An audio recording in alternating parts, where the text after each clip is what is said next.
Awesome. So let's get right into the real meat and potatoes, right? So I want to basically, so this is going to be all about, right? Of course, using LinkedIn for growing your freelance business. So I kind of want to understand what is your strategy. If you have an overall strategy that you can kind of describe high level of what you're doing on LinkedIn specifically. Yeah, sure. So I guess if I start, I've been on LinkedIn about 18 months now. So I started back in November 2022, had about 200 connections. I didn't have any followers because you need to set creator mode on to like show your followers. So I had about 200 connections, and that was just from kind of jobs I've had in the past. I've been in PPC almost a decade now, since 2016. So yeah, I've worked like agency side, in-house, freelance as well over the years. But really, about a year and a half ago, I decided like, let's take LinkedIn seriously. Let's start posting. Let's start building a network there. So as I said, I had about 200 connections 18 months ago, and I built about 10K followers in the first 10 months, and over like a million views there. And my main kind of thing at the beginning was trying to find my own clients, right?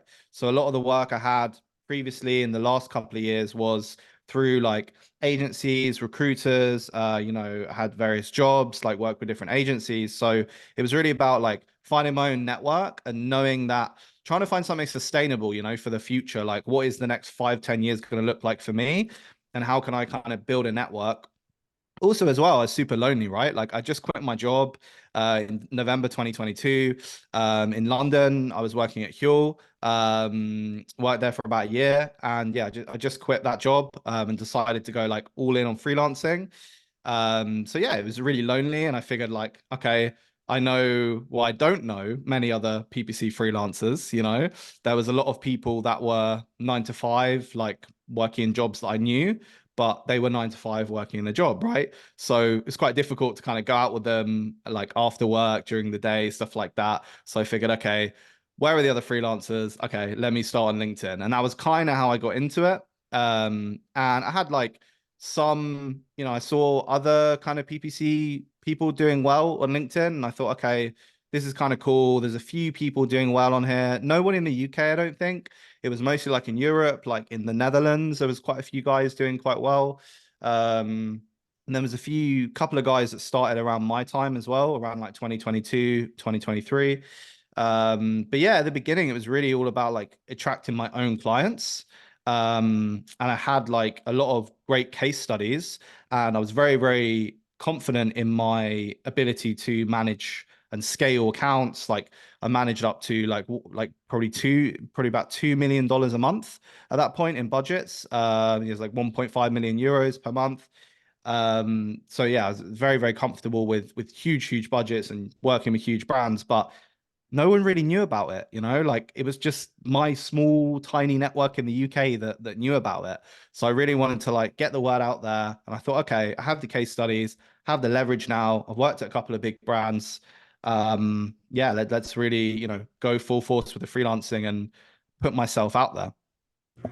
Got it. And then so your decision to kind of really focus on just LinkedIn was more so because was it that you saw most of the ideal clients were on the platform? Was it because you saw a lot of people already creating content and they were gaining a lot of followers? Because I know for me, the reason why I loved LinkedIn was because I saw how easy it would be to kind of grow on it, right? So like if I go to Instagram or like TikTok, maybe another kind of easier to grow type of platform. But if I go to Instagram, right, it's like they're showing the algorithm how it works is like they're showing people who they already have deemed to gain a lot of likes and comments, and the posts are already going to be. It's no longer chronological, right? And on LinkedIn, I like the fact that if somebody likes your post, it then goes out to their network. And then if they comment on your post, that goes out to their network. So like it was all this kind of sharing between networks that I really liked. But yeah, I would love to hear like why you specifically chose LinkedIn. Yeah, I think it was two things. Number one is just it's the only social media that made me money so far.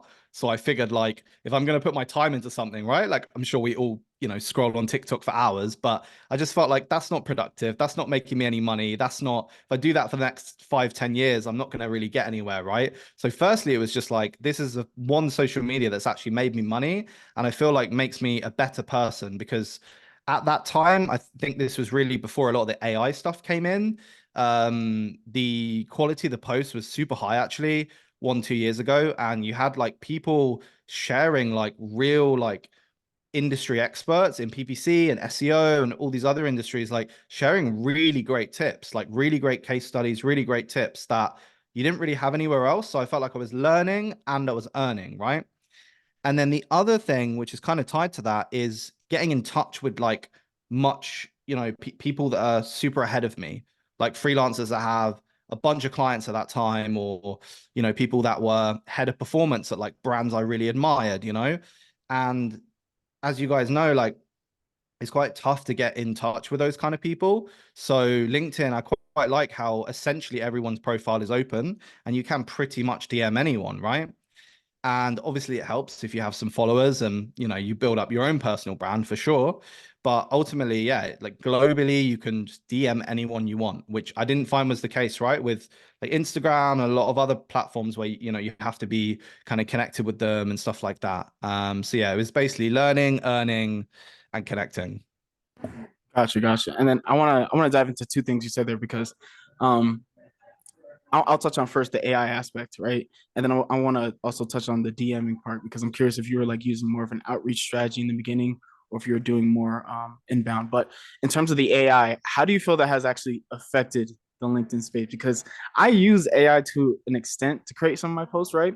But I literally, the way I do it is I'll write it by hand just because I've always felt like, I don't know, writing by hand for me is just it's just better. Like I come up with so many more ideas. It's just better for me. So I write by hand, and then I go on to like a Chat GPT or a Claude 3, Anthropic, whatever it may be, and then I put it there, and then I just say, how would you change this to kind of make it better, or how would you put this in a way that my favorite prompt is make this understandable to my grandmother.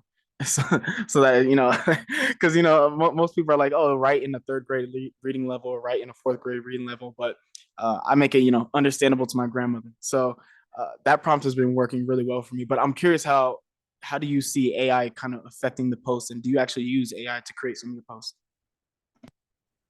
Yeah, I'm glad you brought up so my version is explain like I'm five, which is the Reddit version, right?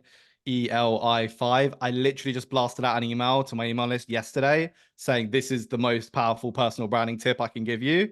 And also for Google Ads as well with headlines. Like a lot of people write these really technical headlines when if you depending on what you're selling, right? But a lot of the time, something as you said, you could explain to your grandma, like, or explain to a 5-year-old child is going to resonate with a lot more people, right? So that's a really good tip for writing posts is I do a similar prompt where it's like rewrite this in grade level 5, grade level 4, that kind of thing. And that will make it much more readable for a lot more people. What do I think about AI with content with LinkedIn? I am not a fan. I don't use AI much at all for my content. I mean, to give context, I used AI to help me write 3, 4, 5 years ago because I did a bit of SEO work at some point and I used to do some articles and stuff. Actually, I used to like write articles for literally like $5 like a couple of years ago, just like trying to hustle, trying to freelance. Like I had a few freelance clients. I was like, okay, how can I make a little bit more money? I saw a lot of people doing, yeah, bulk, article writing. And that's when like AI was starting. So you had a tool called Jasper AI. I think it was called like Jarvis AI back then, I think, or something like that. Yeah, I And they remember were that using tool. like a yeah, they were using like an early chat GPT, I think 2 or 1 or the original. And yeah, that was mostly like rewriting. So that was pretty cool. But that said, I can always tell when people are using AI because it writes in a certain way, right? And it repeats itself a lot. So would I recommend like someone maybe starting out trying to create content for LinkedIn to use AI? No, I see loads of people doing it. And I think our feeds are super flooded with AI written content right now. And it just all sounds the same. Like when you read it, it just all looks and sounds the same. And one of the biggest pieces of advice I can give you guys is like write content only you can write. You are your niche. So your unique set of like experiences, brands you've worked at, accounts you've worked at, that's what makes you your own niche, right? So when you ask AI to write something, it's just going to spit out the exact same post that everybody else would write. So it doesn't really tell your audience like anything about your personality, right? So in terms of like creating original content, I would say AI is a big no-no, at least from my perspective, in my opinion. In terms of rewriting, it can be helpful, like we touched on with rewriting like the grade level, like how readable it is. And maybe like reformatting as well can be sometimes helpful. But yeah, I wouldn't use it like at the start. I would really use it to more like rewrite and repurpose, which is more like when you've got 3, 6 months of content banked, and then you can say, okay, this post worked well. Can I rewrite it, repurpose it, at a later date?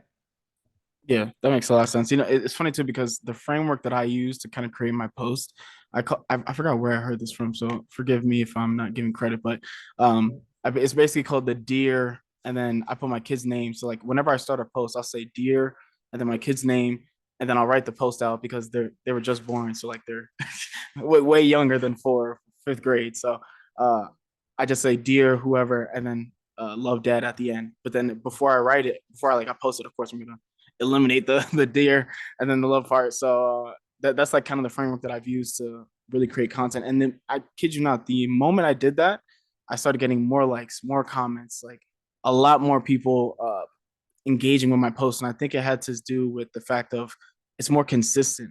Cause like the way I was doing it beforehand, I was just kind of sporadically just writing something. I'm just like, oh, let me just throw this post up and I have to post every day type of thing. So um yeah, that I have like that kind of framework to do it too. But in terms of the DMing part, right? When you first started out, were you, because I know like when you're creating content, sometimes it could feel like it's just going out into nowhere, right? It's just like you're creating content. Of course, you want to get more clients from it, but it kind of just feels sometimes like you're just getting 1 like, 2 likes. It's not really going anywhere. So did you use a kind of DMing or an outreach strategy in the beginning? Yes. And it sucked.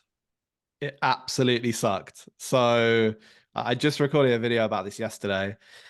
I used to reach out to other food and drink brands because that's the kind of niche I knew the best, right? I had the most leverage and the most case studies in food and drink, D2C brands. Um, and yeah, I used to reach out to like founders and I would pretty much get ignored, to be honest. That was back when I had like a couple of hundred followers, maybe I had 500 to 1,000 followers. I was posting like consistently. I was spending hours and hours on LinkedIn every day, but yeah, DMing, it just really sucked at the beginning.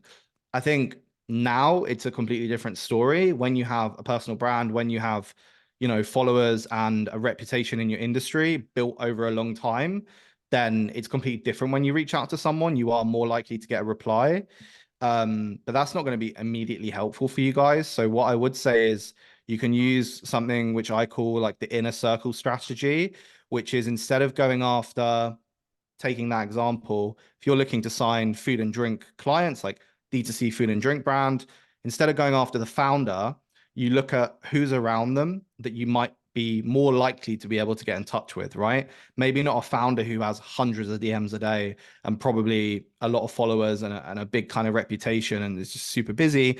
Maybe you can get in touch with their media agency. Maybe you can get in touch with their UGC person. They're much more likely to reply, and that's a strategy that I've used a lot, especially at the beginning, to kind of get my foot in the door with the bigger brands, right? And then you get to know someone, and the experience I've always had is like I've initially spoke to them, and then they've been like, "Oh, Tom's an awesome guy. Like he's super cool." And then they will naturally introduce me to other people in that company because I'm not selling anything. I'm not, upfront being like, "Oh, hey, can I do your Google ads?" That did not work for me whatsoever. So the opposite strategy that did work for me is saying, "Hey, like, can we knowledge share? You're doing UGC. It looks like you're doing a good job. Like, should we jump on a call and just chat like." You can chat about different industries. You can chat about different things, right? It doesn't always have to be like a sales call, right? Because that's super off-putting, especially if you're connecting with somebody for the first time, right? So that's a strategy that's worked really well for me, is connecting with people around your ideal client. And then you kind of slowly get closer to them over time as you build trust. Mhm. That's actually really good because I use that same kind of strategy. So like as you know, like this is obviously a career career growth group, right? So one of the strategies that I have for like getting new opportunities, right? is like I'll not only just, I could message the CEO, message the president, but you're not always going to get an answer from them, right? So I'll send out a message still, right? I'm still sending out a message, but it's never, and it's kind of easier on this front because you're looking for a job. So they're literally looking to fill some type of position, which I would actually, I'm curious to see what you hear about this like freelancing strategy. But when I message somebody, I'll ask a question. It's like instead of just saying, "Hey, I want to apply to a job," or hire me, let's get an interview going on. It's like, "Hey, I saw the job. I already applied, right? Like I already shown that initiative. I already applied to this job. I did have a question about it. Would you be the person to connect with concerning that role, type of thing, right?" So that's what I always have sent. That I probably get around like I track all the analytics for all my messages, so I probably get around 30 to maybe 50% depending on if it's a big company. I usually get a smaller reply, but if it's like a smaller company, most people are like on LinkedIn and they're more active and they're ready to fill the role. So like I'll get 40, maybe 50% reply rate.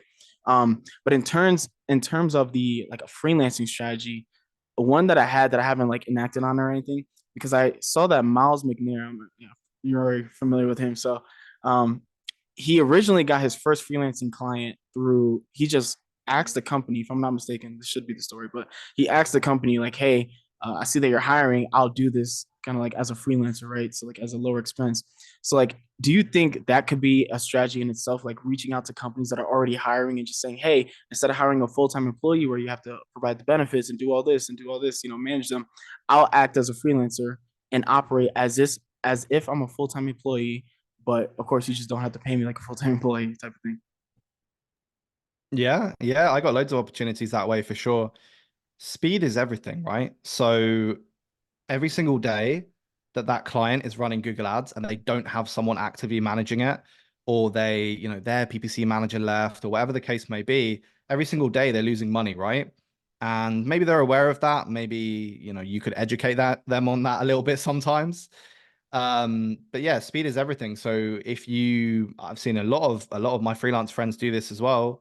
Similar strategy where they'll find jobs on LinkedIn, full-time jobs, and then yeah, they'll message a company and say, "Hey, like that's normally the factor though, is the speed, right? Of like, no, it's not so much a money thing for a lot of companies, I find. It's the speed actually, because I can't speak for the US, but I know in the UK that hiring is really slow to find a really good PPC manager with a lot of brands. It can take them 2, 3, 4 months, to fully onboard them, and then they're not going to hit the ground running the first day a lot of the time as well. Whereas if you're a freelancer contractor coming in, like the deal, you're used to chaos, you're coming in straight away, hitting the ground running, so you can say, hey, on a Friday, like, hey, should we start Monday, right? Especially if you see jobs being like reposted and they don't know what they're looking for, they can't find like quite the right person, that can be a really great strategy to say, hey, like I'm immediately available, even if you're only going to fill that gap, even if you're only going to work for them for a couple of weeks, 1 month, 2 months until they find somebody. Yeah, I work with someone who's also a PPC freelancer, and I know they get most of their clients through that exact strategy, actually. Nice, yeah. Because like when I had the idea, I was like, that is so genius. And then the fact that I saw Miles, he already did that as his first way to get a client. I was like, okay, so it's already validated.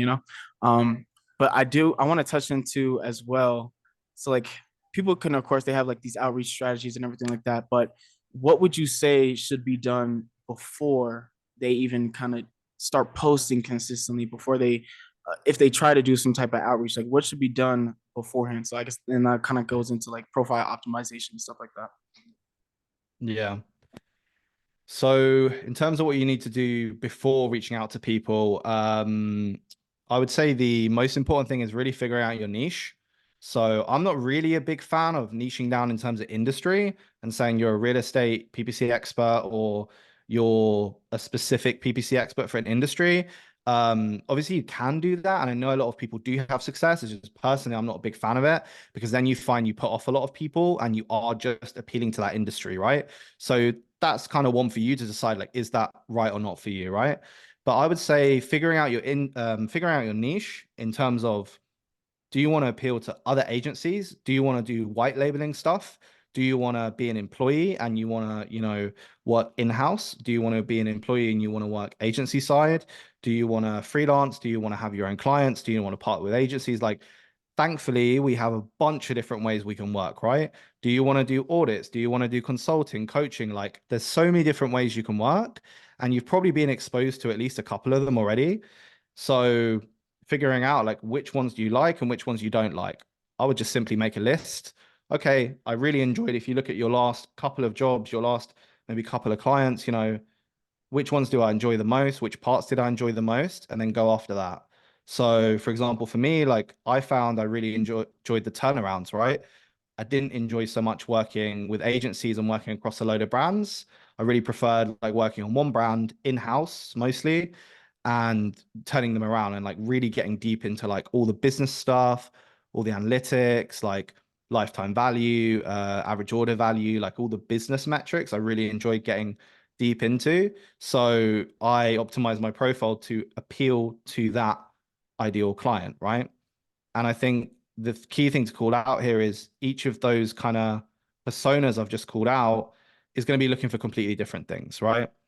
They're going to be looking for different budgets, different kind of availability. They're going to be looking for way different experience, right? Like some of them are going to be looking for you to be super technical. Some of them are looking for you to be more like business orientated with business analytics and things like that. So yeah, first step would be like find your niche and figure out what ideal client you want to attract with your profile. Yeah, I like that because it's funny too because I started kind of exploring because I've always been agency route, right? Like I've worked with agencies throughout my entire career, but I did have like an idea. I was like, man, like what is it like to kind of work on the in-house side, right? And when I was like looking for jobs and doing interviews, I was like, man, like compared to the agency side, agencies they're just like they just kind of want to get people in. Like they really just want to get bodies in. And if it's a really good agency, then of course they'll do like a little more qualification and make sure that you're experienced. But like most agencies are just like pushing you in the door, right? And then I found that going in-house those are the types of positions, or even if it's like a freelancing opportunity, they're more so looking for a heavy analytics. Like even one place I interviewed out, they were like, you need to have SQL knowledge, SQL knowledge, just because you're going to be pulling data from the back end and you have to do all this stuff. You have to have a knowledge of Power BI and stuff like that. Have you kind of found that same like when you're advertising? Are you finding that you need to kind of talk more analytically to go for these more in-house positions? Yeah, so I think in-house can be boring for some people. I was just thinking like there's no right or wrong, right? So people enjoy agency, people enjoy in-house. There's pros and cons on both sides, but I've seen people think that in-house is boring because you're working on one business, you're working on one brand, whereas a lot of other people will love working agency because you get that experience across a bunch of different brands, right? And I'd say the pro there is that you'll get to work across a bunch of different industries. So like I've worked from like Hermes Birkin bags to like removal dump truck businesses to selling electric cars for like $50,000, right? Like such a wide range of industries, and each one you pick up different things, right? So that's what I'd say is like a big plus with working at agencies and with agencies is you get to work across a bunch of different clients. Whereas like in-house, yeah, it can be much more analytical. You can get deeper into the data, deeper into like the business and the product as well. But yeah, it just depends really like what's right for you. Yeah, yeah, I definitely like sometimes I still get that kind of itch to just see like what would it be like because I it's funny you say that because I love the agency because I've gotten to work with so many different brands. So it's like you said, you're literally selling like $50,000 cars and then next morning you're helping like a dump truck removal place. It's the same exact thing for me. Like I'll help a basement repair place and then the next day I'm helping sell like Rolex watches or something like aftermarket watches or something like that. So it's definitely it's definitely an interesting field. So then in terms of like the profile optimization, like do you have any kind of like tips for creating it? Because I know like for example, one thing that I learned recently was in the headline, right? When you're creating your headline, it's better to like put almost like your CTA or what you do between the first 35 characters. Because if it's showing up on like a profile, then it's better to have that there. But do you have like any kind of like really good tips for creating your profile and optimizing it so that you're getting the most amount of actions on your profile when someone visits it? Yeah, so that's a really good point. Is like how your profile looks in the comments of other people's posts and how your picture comes up really small as well. You want to make sure that you can see your face. I'm thinking of like uncommon tips, right? That's a good point. Like how your profile shows up in other places aside from like when someone just lands on your profile, right? Because a lot of LinkedIn is like your profile is showing up really small. Like when you DM people, it's going to come up really small. Your picture's going to come up really small. And a lot of people's pictures are not like you can't see it's them at all. So like that's why I started with the pink, like try and pick a color that not everybody has. Like try and pick a color that you like, but also yeah, that not everybody has can be super helpful. Um and then the other thing in terms of your profile would be keeping it the same. So I changed my profile picture, my banner, and my headline a bunch of times, and I really think it hurt me. So it's kind of like when you change a campaign in Google Ads, you change like performance max, you change the CPA, you change the budget, like it resets everything, right? It resets the learning, right? It doesn't know what it's doing. That's what you're doing to your audience. Every single time you're changing your picture, your banner, your headline, they're seeing all of those things like maybe 20, 30, 50 times, right? And then you're resetting it. So it goes back to zero. So that's something that I definitely didn't think about at the time. And now I think like, wow, I'd really suggest people, you're not going to be like over the moon with it, like a lot of us are perfectionists and a lot of us, aren't happy with like how our profile looks, right? But get it to a good place. It's not going to be perfect, but get it to a good place and then keep it like that for 6 months or so would be the first thing I would say. Mm. That's actually I've never even thought about that. Like, because I know even for my profile, right? Like I did a bad job of my profile picture, but like even for that one, I'm like, I never thought if you change it, you've been literally building up this kind of brand recognition, even with your banner or whatever, your headline, whatever it may be on your profile. You've been building up this kind of brand recognition with people that have constantly seen you in the comments section. Maybe they've seen your profile multiple times. And then once you change it, they're just like, who the heck is this guy? Like, or what is he doing? But would you say though, like if would you A/B test like after that 6 month mark? Do you still recommend like maybe A/B testing something different? Like, let's say I have my profile picture, right? Like it's black and gray, right? If I already knew, like I tried to do like a little ring one time, right? Like I put like a bright orange ring around it. Would you recommend like if you already have kind of a okay profile, would you recommend just like changing it to something like for a fact this is gonna stand out, like having like a bright blue or bright green, like my like the company colors or something like that?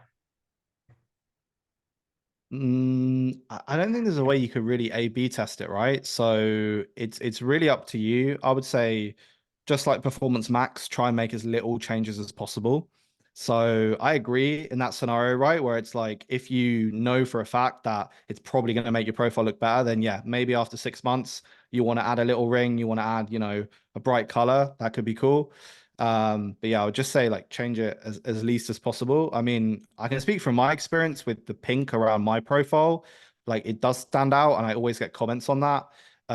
So yeah, if you can include a bright color, that can be good for standing out. It really depends. Like I would say just have a look through your DMs and see like how other people's pictures appear, and then you'll quickly pick out like, oh, okay, like a good one is having your face very big in the picture, bigger than you would expect, kind of thing. Like you want to zoom in on your face quite a lot because it often displays really small. So then from a mile away, you can still see your face like very clearly. Whereas a lot of people like their face is quite small inside the image or inside the frame, and then it's quite hard to see them when it comes up quite small. That's a really key one, I would say. Yeah, I'm curious what you think about these AI. I don't know if you've been seeing them a lot, but there's this one guy. His name is Jasmine. He's like one of the big LinkedIn creators, right? And I just found out that his profile picture this entire time has been AI. And I was just like, I tried it out, right? Like I got the service that he recommended, and I think I just needed to upload more photos. But it was pretty decent. It just kind of looked a little bit weird. But I'm curious what you think about these like AI professional photos on LinkedIn. Yeah, Jasmine's super cool, by the way. And the tip that you mentioned earlier about the "Hey Dad, love Dad" thing, that's Mm. him. That was a So yeah, that's his yeah. thing. Yeah, yeah, yeah. Jasmine's super cool. Um, what do I think about the AI pictures? I'm not really a fan, to be honest. I think it's always better if you have your own. So I think like Justin Welsh is a really good example. A lot of you guys would have seen him, and you can literally use the like you don't need any fancy equipment or to spend loads of money. If you just get like a plain white wall, like some kind of light or natural light, and then you can use the studio light like setting on your iPhone. As long as you like have a phone and a wall, you can pretty much take a good profile picture. So I would say just take like 30 minutes and just take a good profile picture that you're like, okay, that's good enough for the next 6 months, right? It doesn't have to be the best thing in the world as long as it's like, okay, this is clearly me. I'm happy with this to look at this for the next 6 months. Those are the two things. Because I messed around with mine for so long, so many different photos. And yeah, as I said, I really think it didn't help me in terms of people recognizing me. So yeah, I'll just stick with like take one at the beginning and then stick with that. Gotcha, gotcha. That's good advice. So in terms of like other ways that you stand out, how else would you say you kind of do that with your profile, or even the way you present yourself as far as content? Or I know even some people do like a lot of commenting, but like, what are some other ways to stand out from everyone else that's creating content, everyone else that's in this space trying to, of course, get the same clients? Yeah, so I think in terms of like getting clients with your profile, the main thing is like having one call to action. So that's also a mistake I made early on was having all these different call to actions, trying to like test them almost, and then like you're not gonna know, right? Like you just have to have one call to action, otherwise it's confusing as hell. Of course, if you're Jasmine and you have 200,000 followers, yes, you might want to have three or four different, options, different offerings, right? But really, when you're starting out, when you have a couple of thousand followers, you really just want to have one call to action in your link just below your picture, and then also in your featured section as well. So following on from finding your ideal client, if that's an agency, it's booking a call with you or it's hiring you or it's filling out a type form, just have like one call to action that makes sense as well. So a common mistake I see is like every single person's profile you land on, it just says book a call, but like, what am I getting from that call? Like, what is the call? Like, what are we going to talk about? Like, you have no idea, right? So a way to stand out is like specifically saying what you get from that call. And you can just do this for free with a Calendly link. And then you can say an audit, you can say it's a 15-minute consultation's not a very good word, to be honest, because that also means nothing. But it's a creative consult, it's a audit, it's a discovery call, it's like, so people actually know what they're getting and they're much more likely to book, right? Because they know what they're getting.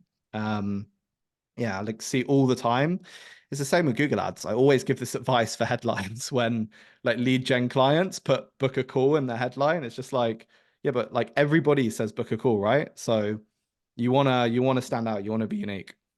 Yeah, it's it's so funny you say that because literally every single client I have to have the same conversation with, and it's like nobody cares to book a consultation with you just yet. Like especially if it's cold traffic and you're just sending them to your landing page or whatever it may be, your service page. You're just saying, "Hey, book a call."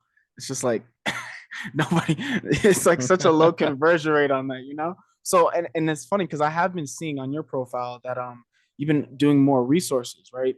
So and I've seen like I don't know if it's over, if this kind of period is over, but I see a lot of people just like creating these resources, and I've even tried to do it myself, creating these resources, and then they may release it as a post, and on the post it's like comment this, and I'll send it to you in the DMs. Like, I'm curious what you think about like that strategy, and then in terms of the CTA on your profile, do you rather have it be explaining what that call might lead into or having like a creative name to it, or would it rather be a lead magnet such as like kind of what you're doing now? Yeah, I think a lead magnet is super overcomplicating it at the beginning. If you're just starting out, if you have like a couple of thousand followers and you don't really know what works yet, you don't really know what content resonates with your audience, you haven't had that much feedback from your audience, you haven't, had a bunch of clients like sign with you from your content, then I would just really keep it simple. I definitely like completely overcomplicated things at the beginning with testing different lead magnets. And then I used to switch them out every week because I was like, oh, this isn't working. I haven't got any clients in the last 7 days. Let me make a new lead magnet. Let me make a new type form. Like, and you just have to be consistent and just let it do its thing. Because as I said, like you don't have the data. It's just like if you launch a new campaign on Google Ads and then you, after 7 days, is not spending anything, and then you want to like change a bunch of things. I have this all the time when I'm coaching other PPC specialists. They say, "Oh, should I do this? Should I do that?" I'm like, based on what?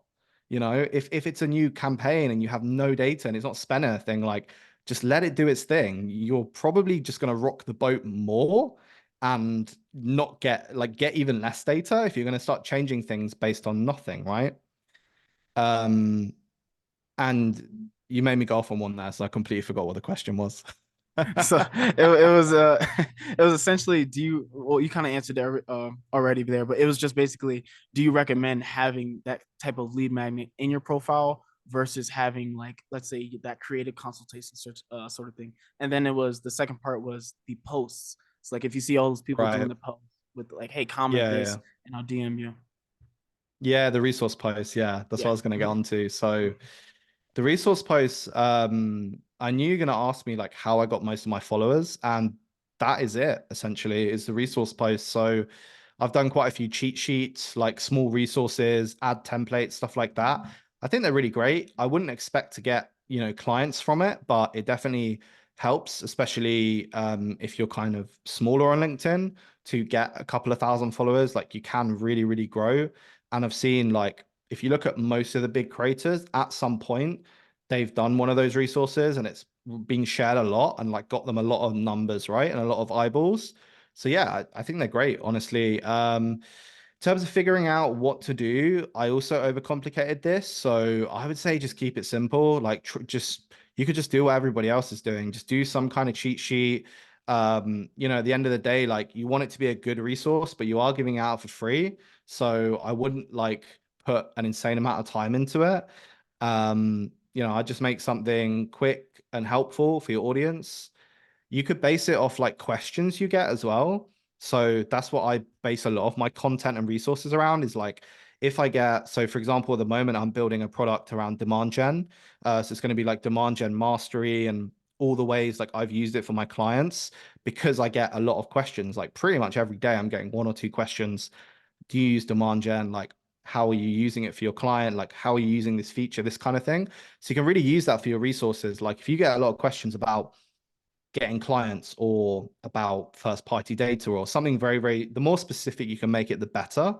And yeah, I really just use those questions to like make your content and make resources. In terms of like the how to make it, I also struggle with this a lot. So just say free. You don't need to spend any money. You can just make a Notion with a couple of like drop downs, do some links or some tips or cheat sheets, something like that, or some ad templates, something like that can be cool. Yeah, I think they're great.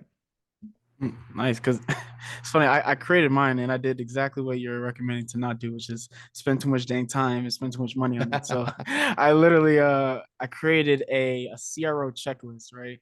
And I mean, like I could honestly could have built this myself, right? But I was like kind of in the mindset of like, oh, let me just leverage someone else so I could spend my time doing something else, building things. So I spent like $300 or like something like that, hiring somebody to build the Notion template, and then had like all these cool features or whatever. But then I still had to do even more access. Like I created a whole entire project management aspect to it. It was just like crazy. Did all that, and then I was like, all right, I can't wait to release this. Released it, and it just flopped. It was just like, oh great. Like I definitely could have spent a lot less money doing that. But and so you said in terms of like what you do, you do like a poll to kind of get an idea for what your audience wants? Because that's one thing that I did do to get that CRO checklist was I ran a poll and I was just like, hey, what would you guys rather see, or what would you rather get some more information from or resources? So I just thought about repurposing there. So you mentioned that your CRO checklist flopped. So there's been a couple of posts, like one was 10 paid media legends to follow, and I did a carousel. The first time I posted that, I got about 100 likes. The second time I posted it, 2 or 3 months later, exact same post, just different timing, maybe different algorithm, who knows. I got like 500 likes and a couple of hundred comments, and it went pretty viral. And I got a bunch of followers from it. And everyone on that list also got a bunch of followers, and they would DM me.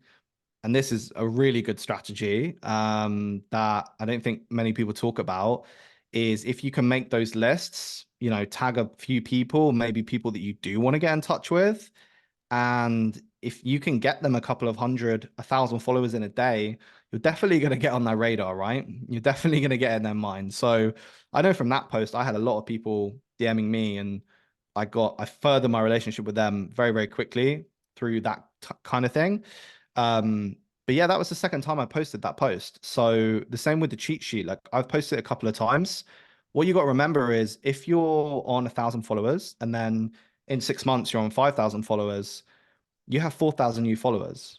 Like, what, 80% of your followers are new and haven't seen the original cheat sheet that you dropped, right?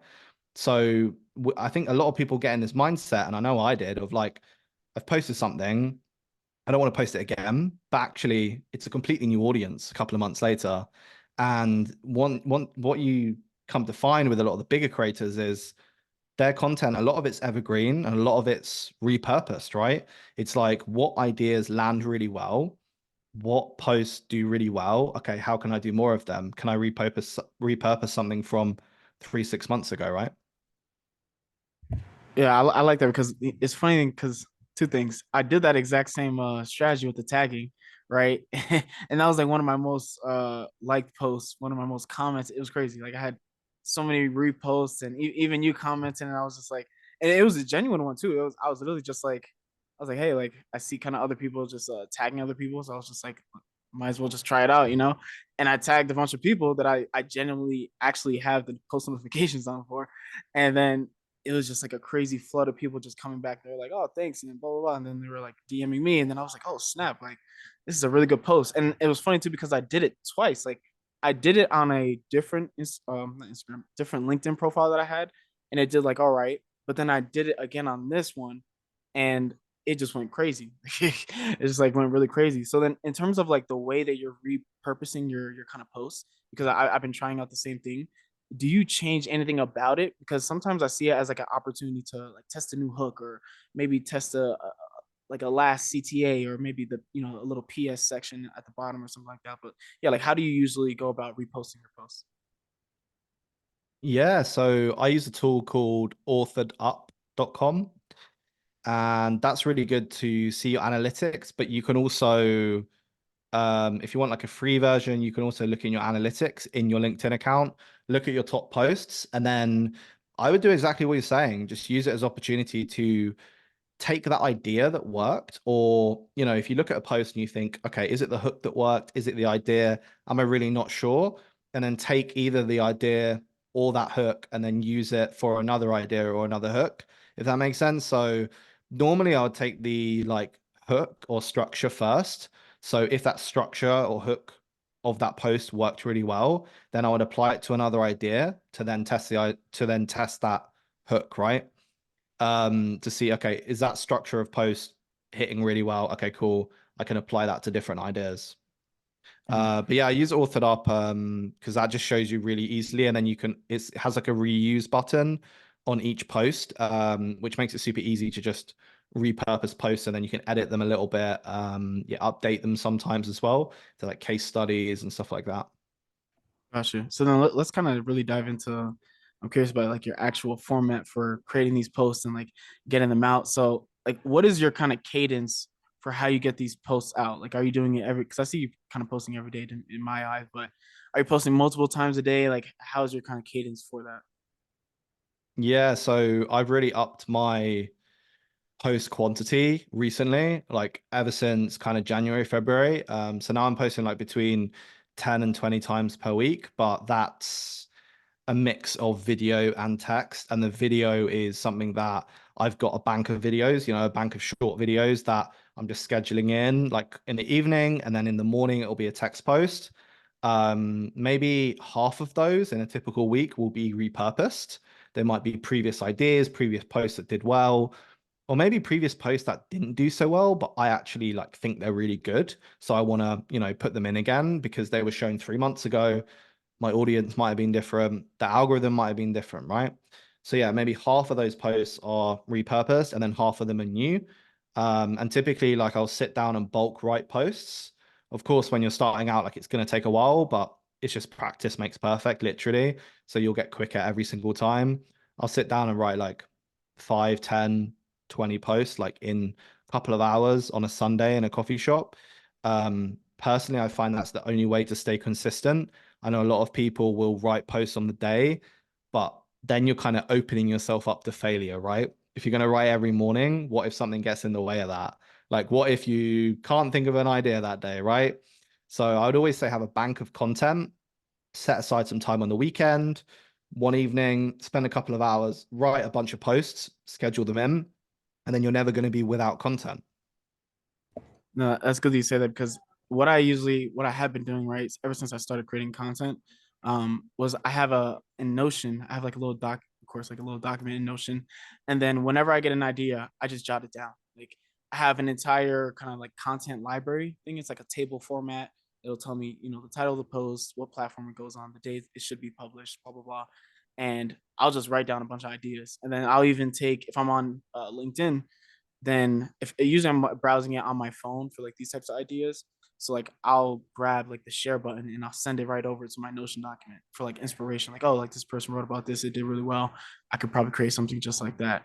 So yeah, so it's good they did. So do you find yourself like throughout the days just writing down ideas, or is it just like you kind of literally in that coffee shop, you're just coming up with it right then and there? And like, are you looking at other people that are doing well and then getting inspiration from that? Yeah, so I think on more of like a high level, um, I started using templates. So when I started writing posts at the very beginning, I just bought some templates. There's a guy called Matt Barker. I bought his templates, like $100. Highly, highly recommend. They're really great. You don't need to spend a ton of money.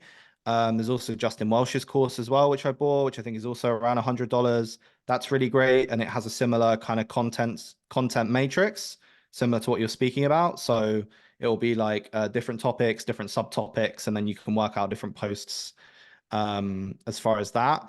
And then in terms of like getting more specific with getting clients, like how would I structure posts to like attract the right clients and get leads?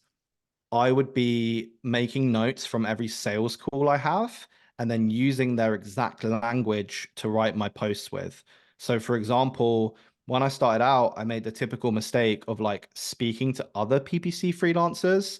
So, writing posts like very technical and like, oh, I reduced the CPC by this. But it's like if you're trying to go after founders of food and drink brands, they don't really have any idea. They're not running ads day to day, right?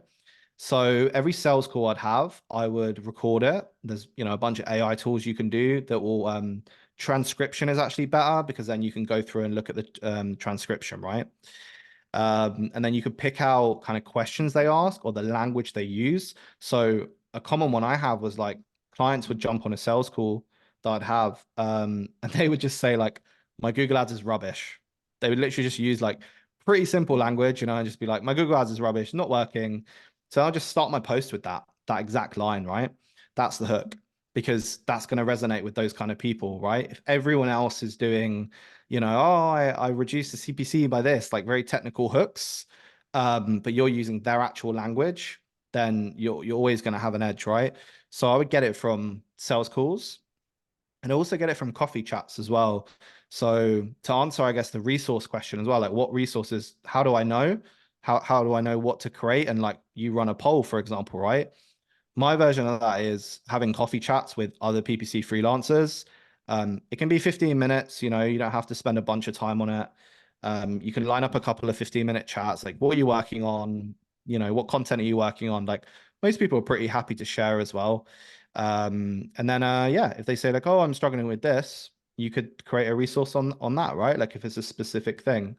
So yeah, they're the two kind of main places I would get that I think most people don't look at is sales calls and like coffee chats with other creators, other freelancers, other PPC specialists.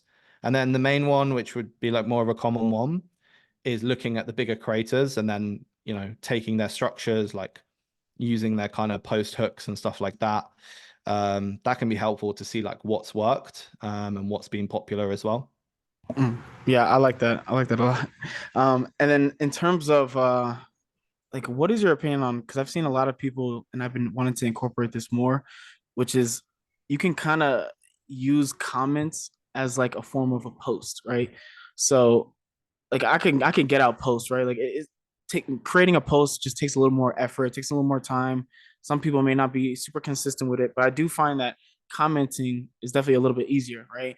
And I did this one time where I went like a week where I just commented 5 or 10 times a day for like a week straight, and my profile views were like just like shot up like crazy. So I'm curious if you incorporate any type of like commenting strategy, if you view that as a post in itself. But yeah, like what is your view on using comments in your LinkedIn strategy? Yeah, so comments like there's so many different ways you can go with comments. Like they're super, super powerful. So as you've rightly said, they're a massive part of anyone's strategy to grow. I do anywhere from like 20 to 100 comments a day, but that's usually like 10 to 20 per weekday when I'm much more busy. And then on the weekend, I'll sit down and just dedicate like 2, 3 hours to do 100 comments in it, or 50 comments on a Saturday, 50 comments on a Sunday, right? That kind of thing. So when people hear like, oh, 100 comments per day, they think like, oh, it's super, not doable. But when you break it down like that, it is actually doable. You put it in your calendar, like try and stack it with other habits as well. Okay, I have a coffee. Okay, I sit for 10 minutes and I do the comments, right? Like you can kind of work it into your routine that way. That's what worked for me. So yeah, commenting is a super powerful way to get eyes on your profile. The other thing to bear in mind as well is like impressions for big creators. So if you take Jasmine Alec, for example, he's got 200,000 followers. He might get anywhere from 100,000, couple of 100,000 impressions on each post. So if you can be there, like first one or in the first couple of comments, and you can comment something really insightful, really unique, not just thanks for sharing, like something, yeah, that's valuable for the people reading it, then if you can get a couple of likes on that comment, your comment may be shown and your profile picture and headline may be seen by like 50, 100, couple of 100,000 people, which, as you said, for profile views, like leads, it's absolutely amazing. And I would say as well, don't be scared to like go outside of your niche. Big creators are really good example of that, like Jasmine, Matt Barker, some of the more like content guys out there.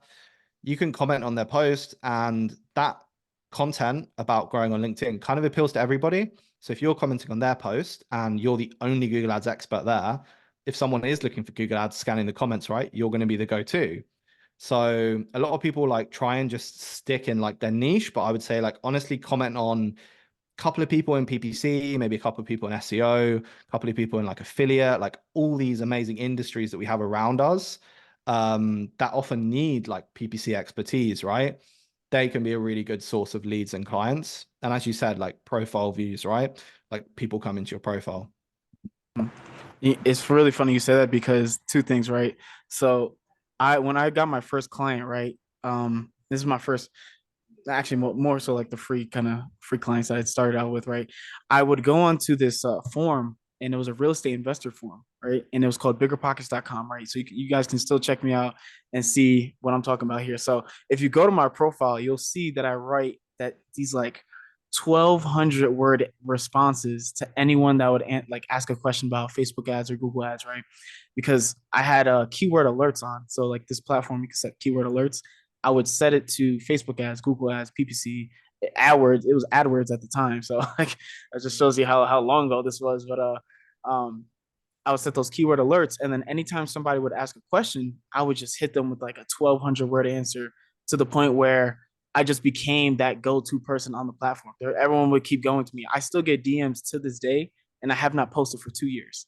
Like, still get DMs to this day and have not posted for 2 years. So like I really like that strategy of going to other communities or going to other places where you would be the only one as a freelancer or as a Google ads or Facebook ads, whatever your expertise is, being that one person in that group that everyone's going to go to. Because and especially if you're able to offer like an immense amount of value, like in-depth value, they're going to be like, oh yeah, I'm going going to this guy, and they're gonna probably shoot you a DM right then and there.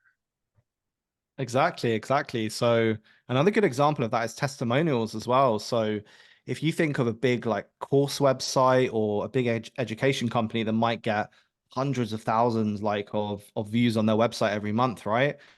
If your testimonial is like front and center on there with your picture and your name, right? Like some people are going to look you up, or at least they're going to remember you, right? And then when they see you on LinkedIn, they're going to make the link. That's why it's super important to like keep your picture consistent everywhere, right? When they see you, they're going to be like, oh, hold on, I've seen that person somewhere else, right? So testimonial is a really good one. I remember like I got featured on a bunch of like courses I did early on, and that actually really helped. Like I got a lot of people being like, "Oh, I feel like I've seen you places," and it's because they saw me on a couple of other creators' websites, like leaving reviews. So yeah, similar to your strategy, it works really well. That's actually really.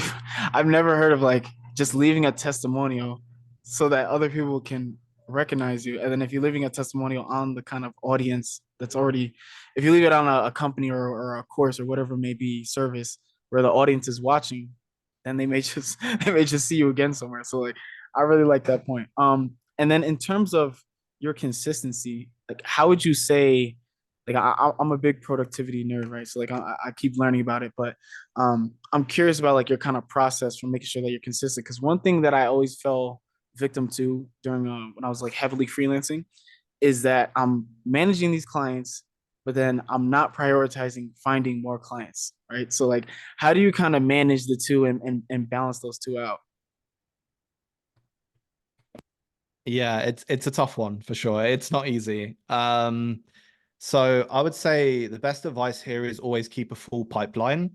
So I think it's easy to sometimes become maybe complacent and feel like, oh, I've got some great clients, but as we all know with freelancing, like they can all leave tomorrow. That's just how it is. And even with a job, right? The only difference is you might have your couple of weeks notice. I mean, in the UK, it's 1 month notice, but in the US, it's less, right? In most jobs, it's like 1 or 2 Yes, weeks. yes, 2 weeks. 1 month is I never even heard of that. That's that's crazy. Yeah. But yeah, in the US, it's only 2 weeks. Yeah. So in the UK, it's 1 month. And then for more senior people, it could be 2 or 3 months.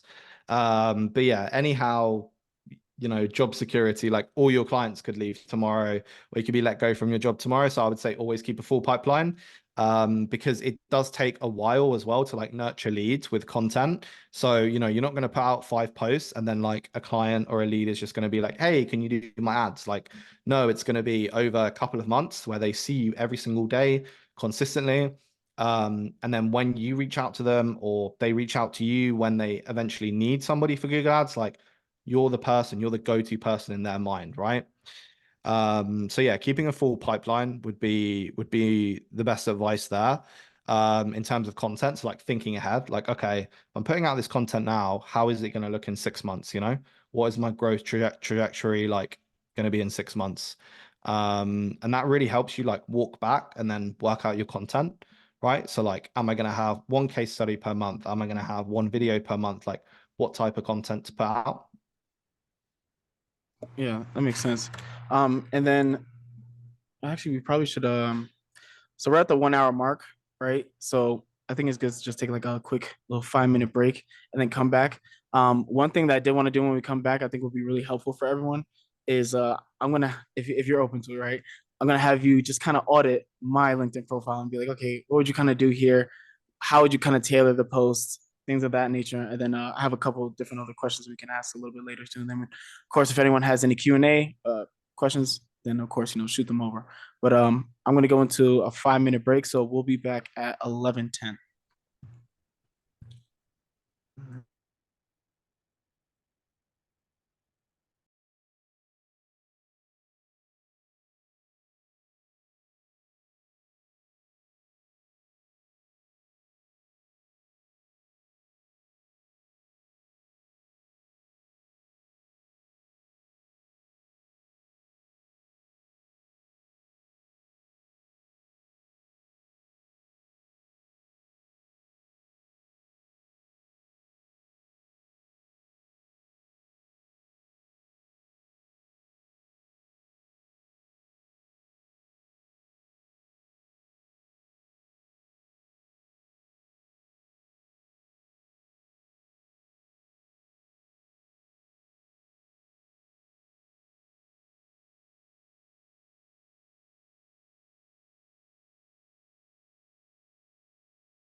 Hello, everyone.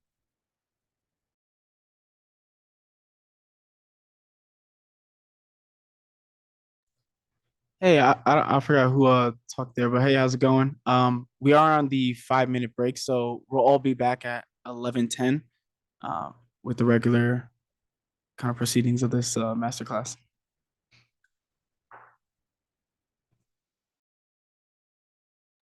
Great. Thank you.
All right, we got like 1 minute left, but I think we could just hop right into it.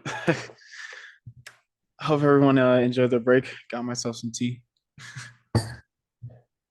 All right, so we're gonna do a quick little live review, right? And we're just gonna see what would be done for my type of profile. So let me just pull it up here. Hey, I got a question. Yeah, what's up? Hey, what was it that, what was it that in your mind, like, made you think, like, okay, I could do this? You know what I'm saying? Like, as far as what you're doing with the LinkedIn. Yeah. It was about not like relying on other people, to be honest, you know? It was always like I was getting clients from recruiters and agencies and stuff like that, but it was just like trying to get my own clients, you know, and trying to like thinking, okay, if I continue down this path, I'm always going to rely on like other people to get me leads and clients, right? And then when that stops, like there's nothing. But if I build up the content, it's going to be better than nothing. Like at the beginning, I never thought it would be, you know, what it is, but it was like, Yeah. okay, if I start putting out a little bit of content, if I build a network of 5, 10, 15 people, you know, just like very, very small, it's going to help me, right? Like it's going to help me in the future. So yeah, that was how I was thinking about at the beginning. And then also like just thinking like it will help me way in the future as well, right? Because it's just going to Uh, compound. I think that's the way I look here, right? It's like compound, you know, like compound interest. Like every day you're putting in, like even if it's 5 comments, 5 minutes on LinkedIn, you know, it all adds up. and another thing, like, for somebody that's like just barely learning about this type of stuff, what would you recommend that they do to basically stop, like, uh, second guessing themselves and then actually take the risk? You know what I'm saying? Because it's all about taking the risk. Yeah.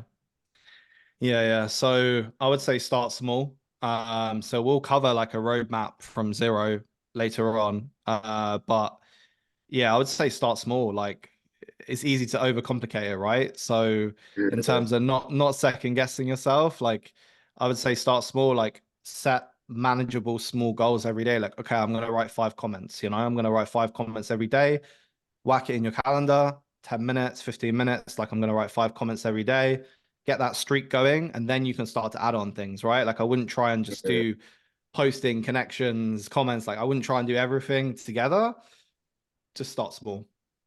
Do you feel like what you do do you feel like you have to create an image that somebody else necessarily wants, or like, hey, I want like that, to grow in this, or is it like something different? Because I'm still learning about things like that, about like even LinkedIn. Like I never even knew what that was. Mm. So what do you mean as far as image? Like, on social media, like you could have you have to have an image that somebody else wants, and so people to keep coming in. You know what I'm saying? Or is this Yeah. based on just resources for other people to come in and like find things? Yeah, I wouldn't worry too much about image because that's just gonna like your image is gonna be created over time, like based on everything you put out, right? I wouldn't worry too much of like I want to be this or I want to be XYZ. Like I think that just happens over time naturally. And I really think like you're gonna end up where you're gonna end up, right? And if you're just going like on the right path with the content, with commenting, with learning, like furthering your skills, like as long as you're on the right path, that's the main thing, right? I wouldn't worry Yeah, too much about like, oh, what's it gonna be in X amount of years or what's my image gonna be? yeah. Like, we see a lot of good, and like, but behind closed doors, like nobody really sees like a lot of the bad. Like, what would you say? Has there been a time in what you're doing right here where you got discouraged and you almost gave up? Every day, man. Every day. Honestly, like that, yeah, of course. Like I think it's total BS if you say that, even big creators don't doubt themselves. Even creators that are 10 times bigger than me, like I know they doubt themselves. Yeah, every day, man. You doubt yourself, but of course, like every accomplishment that you get and everything that, every bit of proof that you get in terms of case studies, in terms of your, what people say to you, like every message you get every day saying, hey, thanks, your content's really helped me. Like every single thing like that adds up to a point where if you are doubting yourself, you can look at your undeniable proof and look at it and be like, okay, cool. No, this is who I am. Like, I'm doing real good for the community. Like, everyone's loving it. No, okay, I'm gonna continue. But yeah, for sure, like doubt is something you're always gonna have, right? But as I said, it's just about having that proof. And then it gets smaller as well. I was gonna say, even after 6 years of like doing the same exact thing that I do, which is like paid advertising, I still have some doubt, and it's just like, oh, like I've dealt with these types of clients 50, 100 times already. And it's just like you still have that kind of sense of, oh, like maybe I might not be able to do this, or this might be a little bit out of my realm, or something like that. So it's always gonna be there.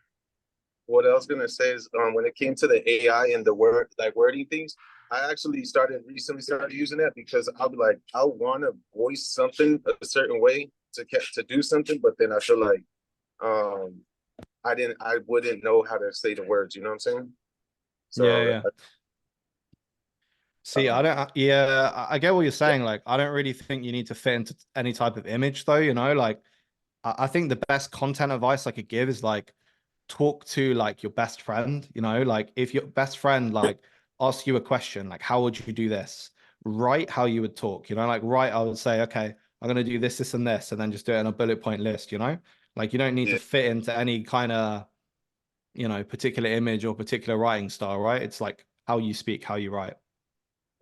And I was just this is just like something that I thought about too, because you guys already spoke on it though. But with the AI pictures, I low key like never had a suit, so I was like, hey, do an AI image with me in a suit just so I can see about like Mr. GQ or something. But it's because I recently started like doing credit repair and stuff like that for people just to help them out, and I learned it because I did it for myself. But I was like, man, why not just post a picture and just let people know, like, that if they want to, I'll be able, like, they have me to access the knowledge of certain things. And I was like, what? Why not put it in a suit? And then it didn't look good, bro. It looked fake as hell. I was gonna say I Yeah. did mine. It looked fake, man. It did not look good.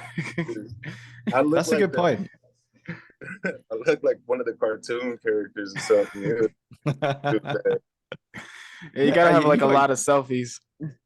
you gotta own it though, you know, like it's whatever your look is, you know, like I have to Yeah. have the hat now with all the podcasts and everything because that's just how people knew me, which it wasn't like I wasn't trying to create an image of like a hoodie and a hat. It's just how I dress every day. So that's just ended up how my photo looked like and how it was basically. So I just stuck with that. And then what's funny is you'll find like people get used to seeing you as you are, and then like if I turn up like without a hat, everyone's like, oh, you look really different, like so I'd say just own it, man, you know, like whatever your look is, just own it. You don't need to try and have a suit or anything like that, you know. That's cool. Yeah, I was gonna say, Anthony, you gotta get on that the LinkedIn for the credit repair, man. Your ideal Nah, bro, client is all there. I'd be sick, like, man, I'd be wanting to like take that leap, but then it's like, dang, I got a lot of stuff, like maintaining 2 homes and stuff like that. So it's kind of like, but I'm gonna do it. I'm gonna have this book show me how to do it. Yeah. Awesome, awesome. I'm like, I'll Yeah. pay you to make my profile. No, I'm playing.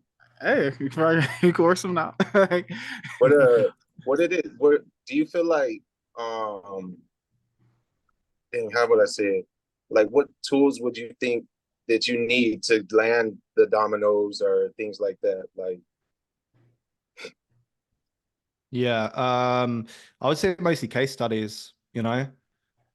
So it's all about leverage. Like if you can leverage a brand that's at 100K per month to get to a brand that's 200K per month to get to a brand that's 500K per month. So like leveraging your case studies and brands you've already worked with.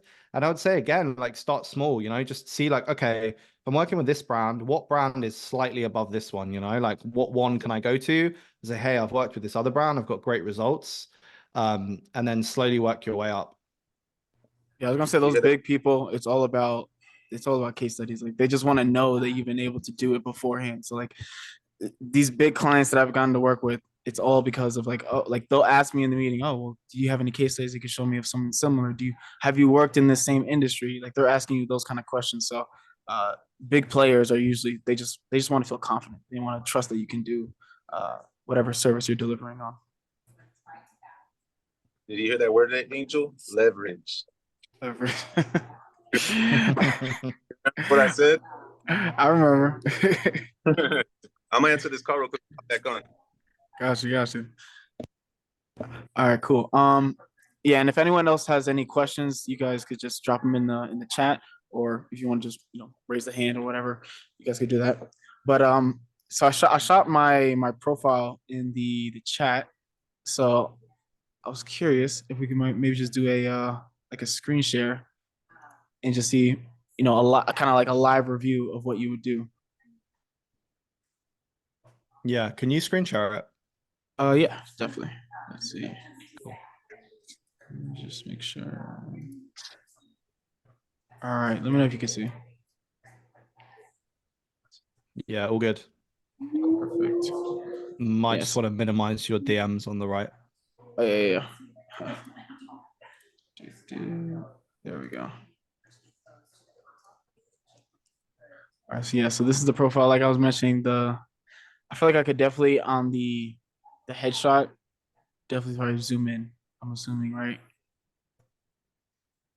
Yeah, yeah, literally you can just zoom in, like LinkedIn will give you the option if you click into it, and then you can zoom in on your face. Let's see. It's just doing something like that, right? Yeah. Yeah, there you go. So try and should be like 80-90% of the image. It's still a little more than. So I'd say even more, yeah. There you go. Yeah. That's a good tip right there. Nice. So you see how it will change now, actually? Let's see if yeah. Yeah. So especially when your picture comes up small in like DMs and stuff, that'll be super noticeable now. Nice. And then, yeah, we can like start with your headline. So marketing content that doesn't make you think, follow for more actionable tips on how to run paid ads, senior Google Ads Manager.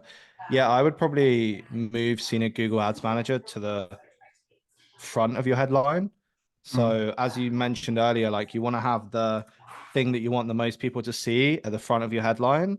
So for me, it was like I kept getting asked like how much ad spend I'd manage or how much revenue I would generate. And that's how I came up with the $250 million revenue generated at the front of my headline, because it was just a question people kept asking me essentially.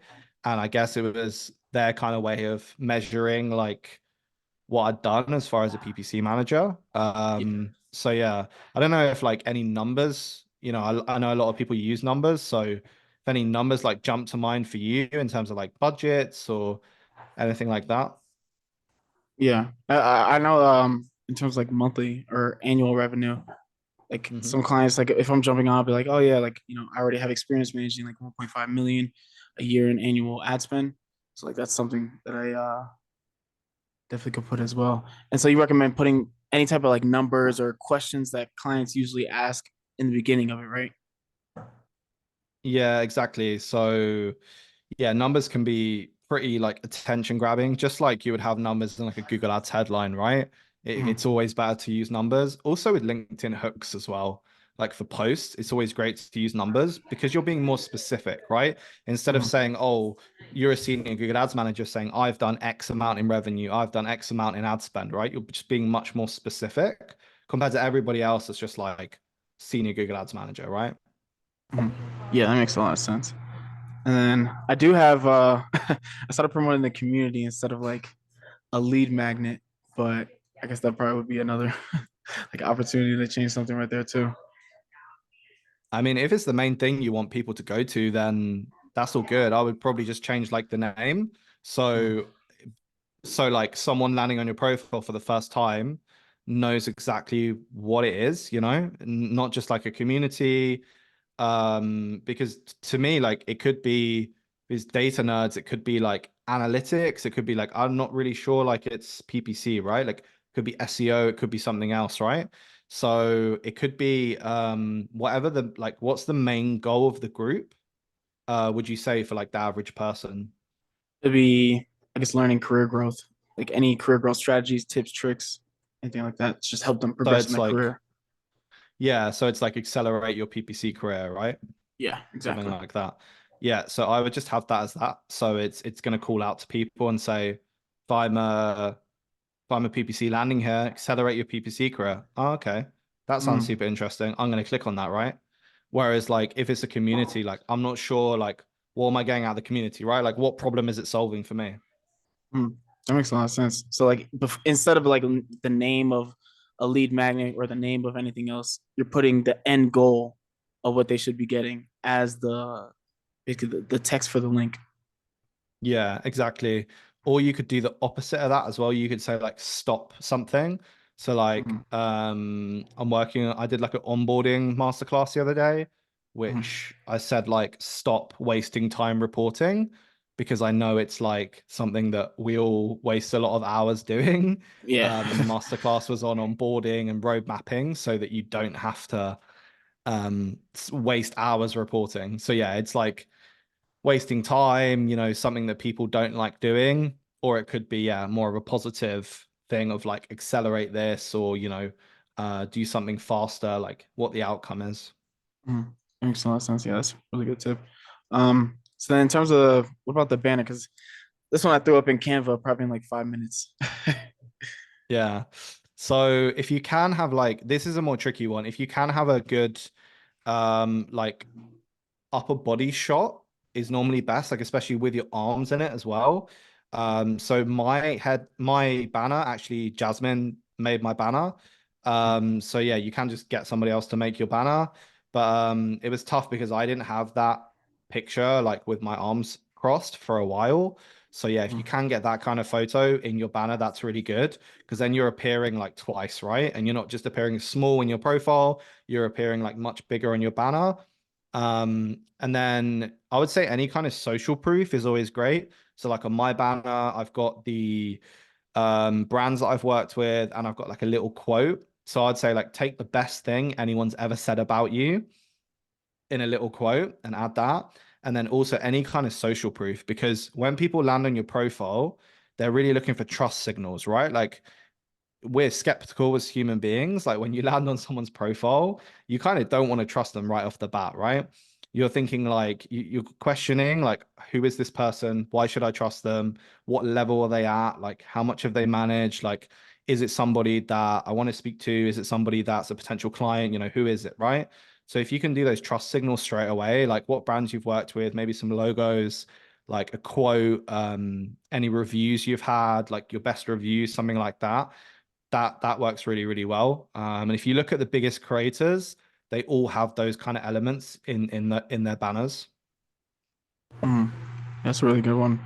All right, so let's move on to the about section. It was just a placeholder.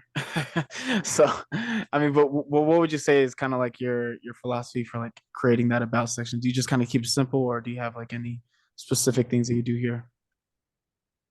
I would really like go through as your ideal client. So you want to be speaking to your ideal client, right, in their language. So most people would just put like their experience here, but it really depends like how directly you want to speak to your ideal client, right? A lot of you, if you want to, like advance in your career, you want to get a more senior job, you want to sign clients, just speak to that client or that, employer directly with like what you're writing. The best ones I've seen is like um giving you a choice at the bottom. So it does that polarizing thing.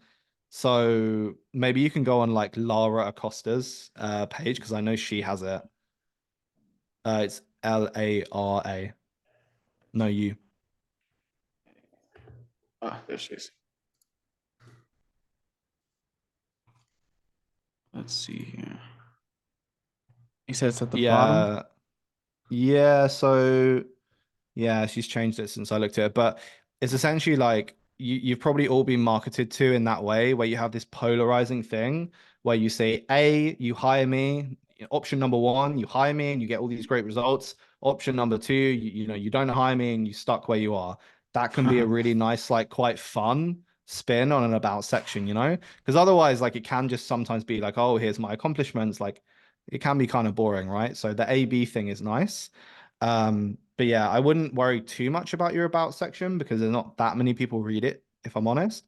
It's much more about like above the fold, in terms of yeah, what you want to optimize and really focus on is like your banner, your picture, your headline. Um, yeah, and then we can also go through some things underneath the about section as well, actually. So featured section, talk to me about this. What's the thinking here? Yeah, so I basically just kind of first I was putting my most popular posts here. So and then I was also kind of thinking like, okay, well, which ones do I feel like offer the most value? So those were like my video ones. But then of course this is the one with the actual um resource that I created for the CRO. So it was CRO resources right here, and then these two are just ones that I felt like have like the most value to offer. Yeah. Um, yeah, so I would say like think about just having one because if you look at different people's profiles, these are a bit weird. They'll display differently depending on how many featured posts you have. Mm. So if you have one, it will just be like the whole width of those three. So if you have like a super nice Canva like graphic that you make, which like I don't mean super nice as in like it's pretty basic, like you can make it yourself. And just put like couple of bullet points of what the resource or what the link that you're linking to is about. That can sometimes be better, right? Instead of offering people like three different things. Because then you're kind of diluting their attention, right? And it's not immediately clear here, like which one is which and what they are, right? So I would just focus on like what's the one thing you want to send people to, or what's the one people you want to kind of show people, and then design a graphic around that. Gotcha. That's a really good one too. All right, and then obviously, of course, the activity section is pretty standard. I mean, I feel like not too many people really care about the experience section, but I see that like for you, you usually put, other big notable kind of contracts that you have and stuff like that. Is that usually what you recommend for the experience section? Yeah, so the more you can put here, the better, right? Like especially if you're going for more like permanent jobs or even contracts, they're gonna look at your experience, right? So one, make sure it lines up with your CV, and then number two, like um the more information you can put here, the better. Like what clients you worked on, if you manage a team, what channels. Like I would say be as technical as possible, because even if the person's reading it is not technical, they're gonna like see that you've written a bunch and you've done a load of things at that job, and that's always gonna come across well, right? Like I would always say write more here than less. You don't really like ever, it's never really a bad thing if you're gonna like fill out all of these and like you've got, exactly what you've done in each role. Yeah, I have like if you click on see more, I've kind of like sometimes I try to talk a little bit more on the achievements. So Yeah. like especially like if I'm going for a job on resume, it's usually better to talk about achievements rather than like your responsibilities and stuff. So you kind of see that here. Like even on this one more a little more. Have to update these a lot, but yeah, Yeah, that's awesome. They're really good examples.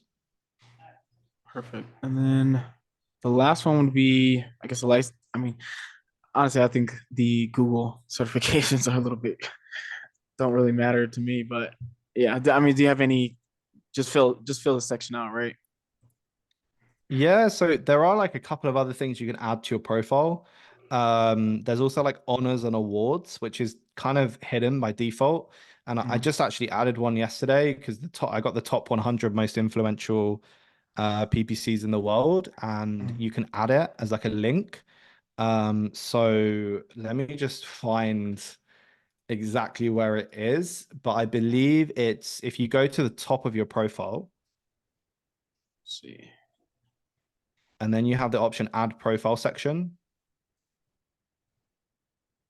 Yeah, and then it's under additional. Yeah, so as many this I would say is like add extensions, like add assets. So Yeah. as many relevant ones you can add, the better, right? Mm, And I think LinkedIn pretty much looks at it like Google does, where like a quality score kind of situation where if you can add relevant ones here, you're gonna get more brownie points. You're mm. gonna, show up higher in the search results. And yeah, it's kind of easy wins. So if you've done any volunteering, that's a really popular one. That can go under like causes, and then honors and awards. Like, yeah, if you've been included in any like top 100 or lists or anything like that. And then as far as like publications, that can be if you're if you've contributed to any articles, like what you mentioned earlier, that could be a good one to add there. I know a lot of people do a lot of writing for like SEM Rush and like all the kind of blog articles, blogs and stuff. So that could be good. Yes, you can fill out a lot of them, and then like languages, contact info. Yeah, I'll just include as many as possible. Yeah, it's funny. I didn't even know about this. like, like all Yeah, these other add-ons. So that's really good to know. So yeah, definitely fill these all out. Uh, cool. And then yeah. the last part I think is the. Oh, do you have any tips for like? Because I know a lot of people. I'll see the like recommendations and things like that. Like of course, like skills, just fill out your skills, and then do you have like a strategies for getting the recommendations, or do you kind of just like let it organically kind of come in? Yeah, so I actually do have an app that I use for that. I'll drop the link in the chat. Okay. It's called testimonial.to. Mhm. So let me just grab the link.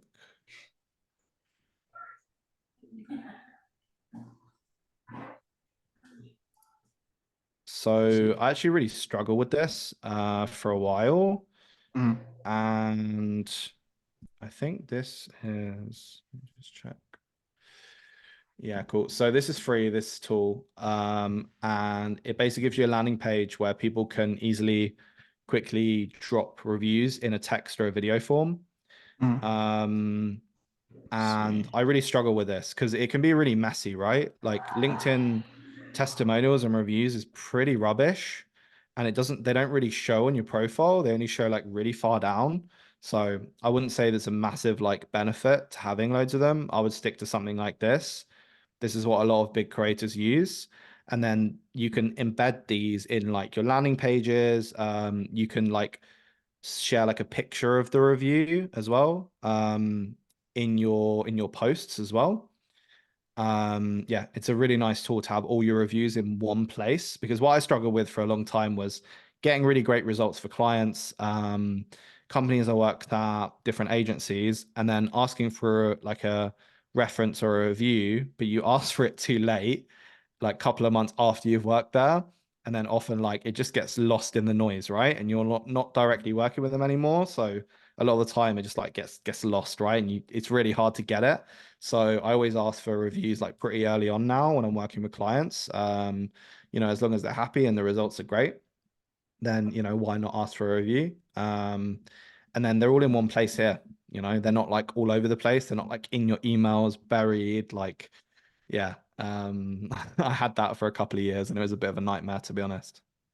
Yeah, I was gonna say like I definitely was that same person where I'll just wait until the end of our engagement like, where I'm trying to ask for a testimonial. But yeah, now I started asking them literally as soon as I get a win. Like the first one that I get, I'm already asking like, hey, you mind if I document this or stuff like that? And then even now, like the case studies I'm going to start creating are more so less of like the PDF type and then more of like a Loom demonstration of like, okay, here's what I did, here's the results from before, then here's the results from now. Because I even find that some people you're able to actually edit pictures. So like some people do like case studies with screenshots, and you can just edit them. Like it's like you can easily just edit a screenshot. So I feel like having a video is definitely a little more compelling in terms of a testimonial, or a case study. But yeah, but this is a great 100%. story. Yeah. I would just add on that and say like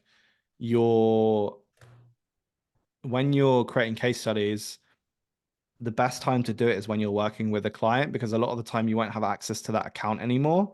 So, and you never know when that may be, right? Like that may be tomorrow, like you have no idea. So when things are going well, I would definitely say take some, jot down, some numbers, some dates, like figure out, okay, over the last 6 months, I've increased conversions by this much, by this percentage, jot down a few like specifics, because you're not going to be able to access that data anymore.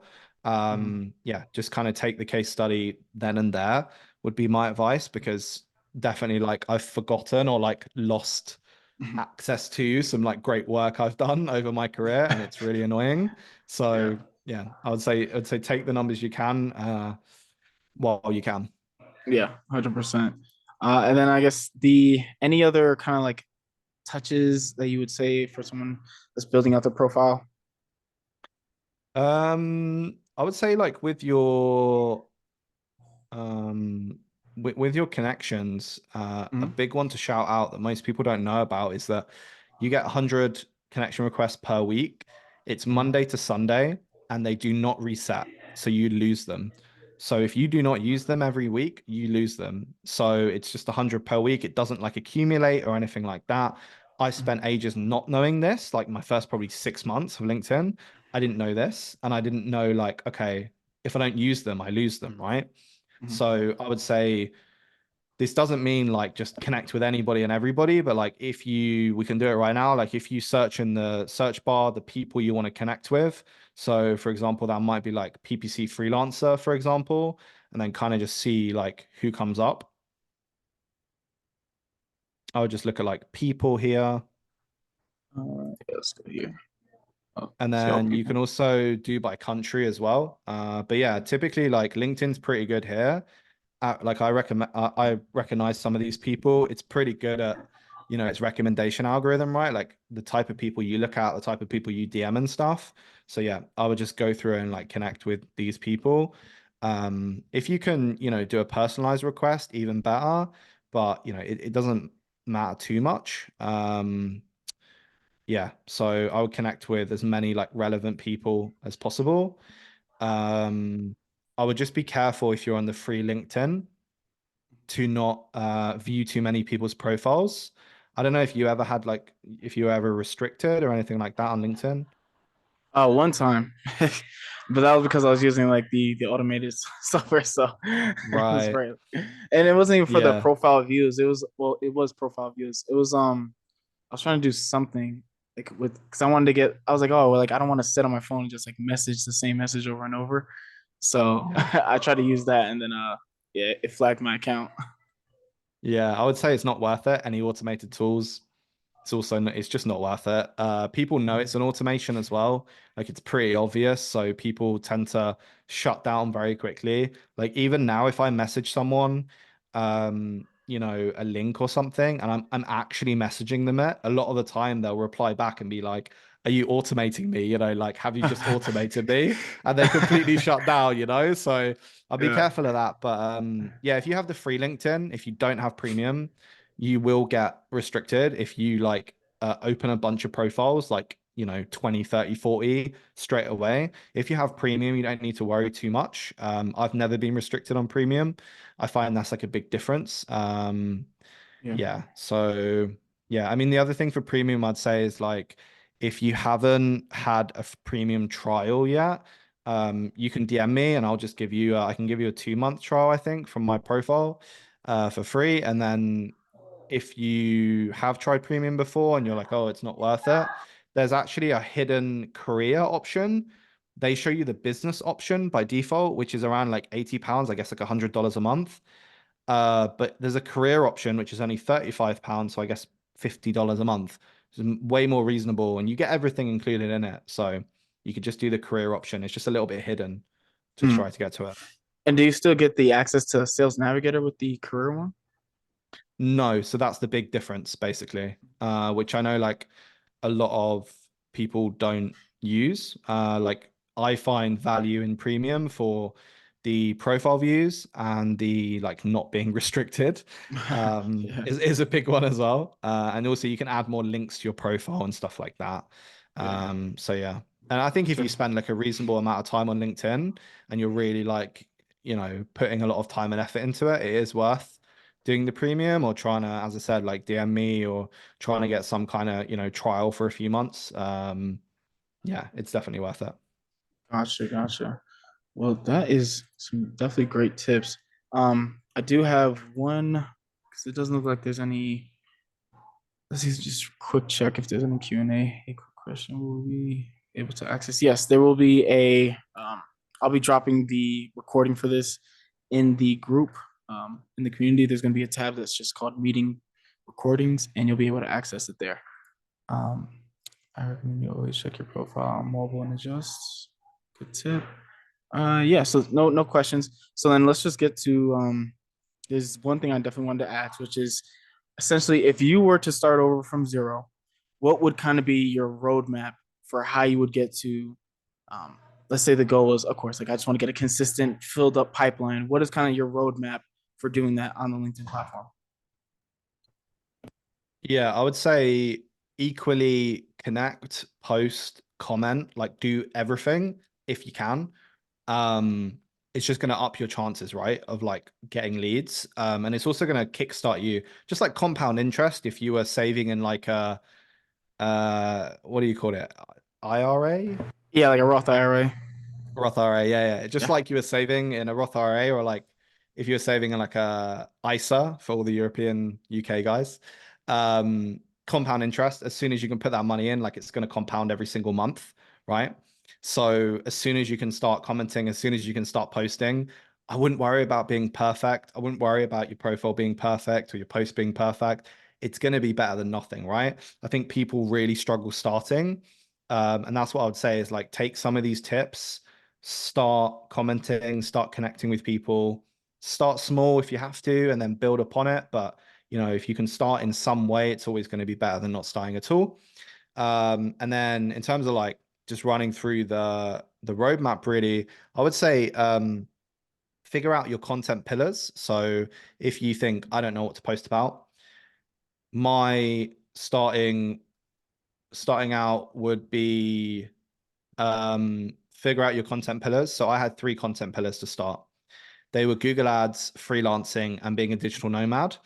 Ideally, your content pillars want to be quite different, right? So they want to be like hitting different audiences.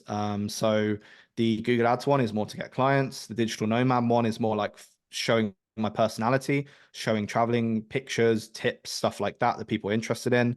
And then freelancers helps a lot more with like getting more friends with other freelancers, right? And like connecting with similar people to you. So if you can establish 3 content pillars, and you can kind of just look at what other people post about. Like people don't post about one thing, they'll post about a few different things, right? And then with those 3 topics, then you can start to write down like different top tips, listicles, like different types of posts you can do.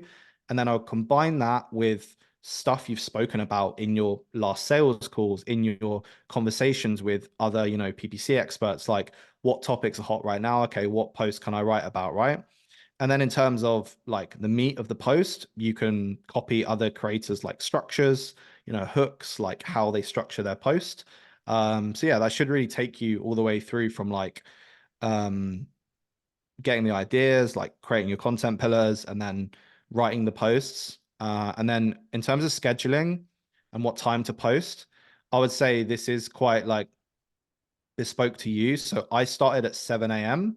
scheduling my posts at 7 a.m. every day, but now I wake up a little bit later. So now my posts are at 12:30, like in the middle of the day, because then I have more time to comment, DM, like before you post and after you post, like pre-warm the algorithm is what people say.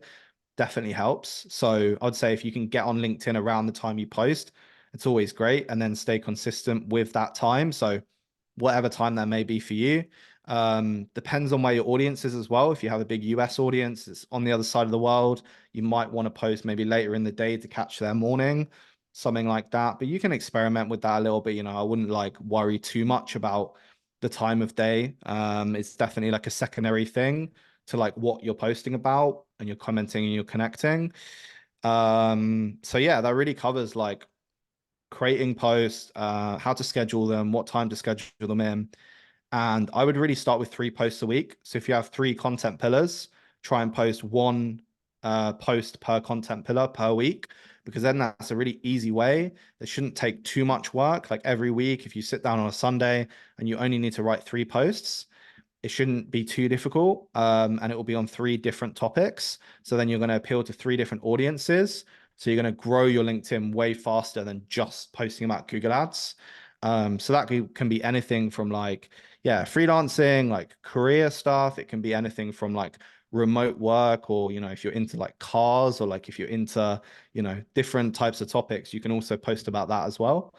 And you'll, I think, be surprised at how many people in your audience are also interested in those topics as well. So yeah, I think that pretty much covers it, unless I missed anything.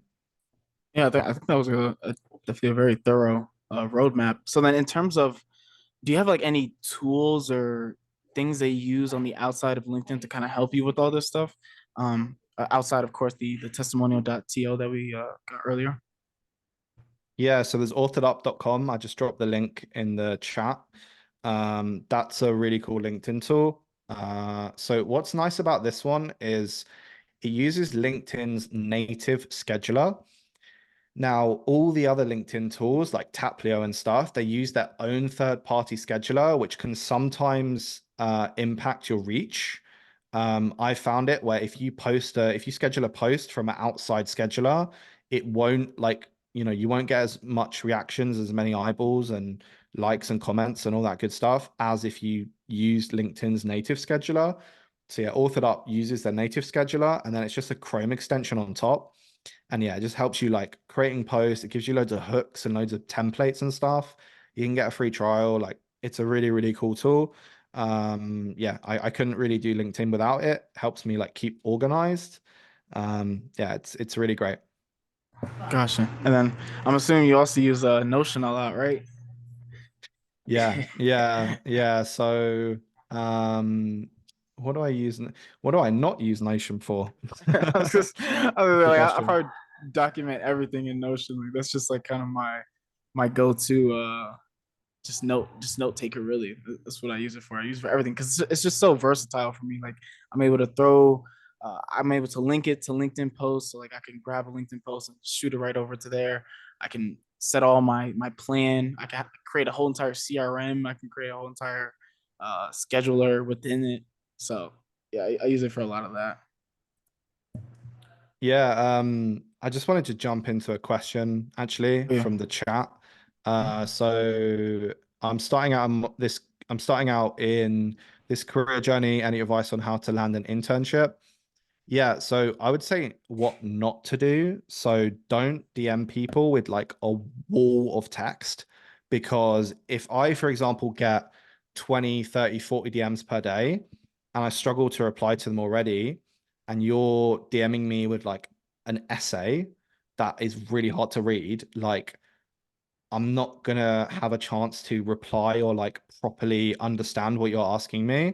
I would say if you're gonna be asking for an internship or asking for advice from people or something, like I would say one, try and be kind of generous to them first. Like I understand like maybe there's not too much you can kind of offer them, but maybe it's what I mean is like not coming at them saying, hey, can I have this like straight away, and maybe connect with them and kind of chat with them a little bit first.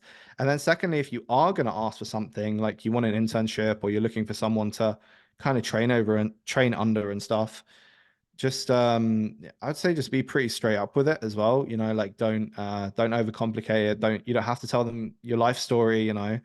I get a lot of people like that in my DMs, but I also get a lot of people that just ask me a quick question and I'm always like more than happy to reply. And it just makes it easier for me if you're clear about it, like what you want. Like I'm looking for an internship, I might reply and be like, oh, actually, okay, I'll talk to a few people that might be interested, that might be doing internships, right?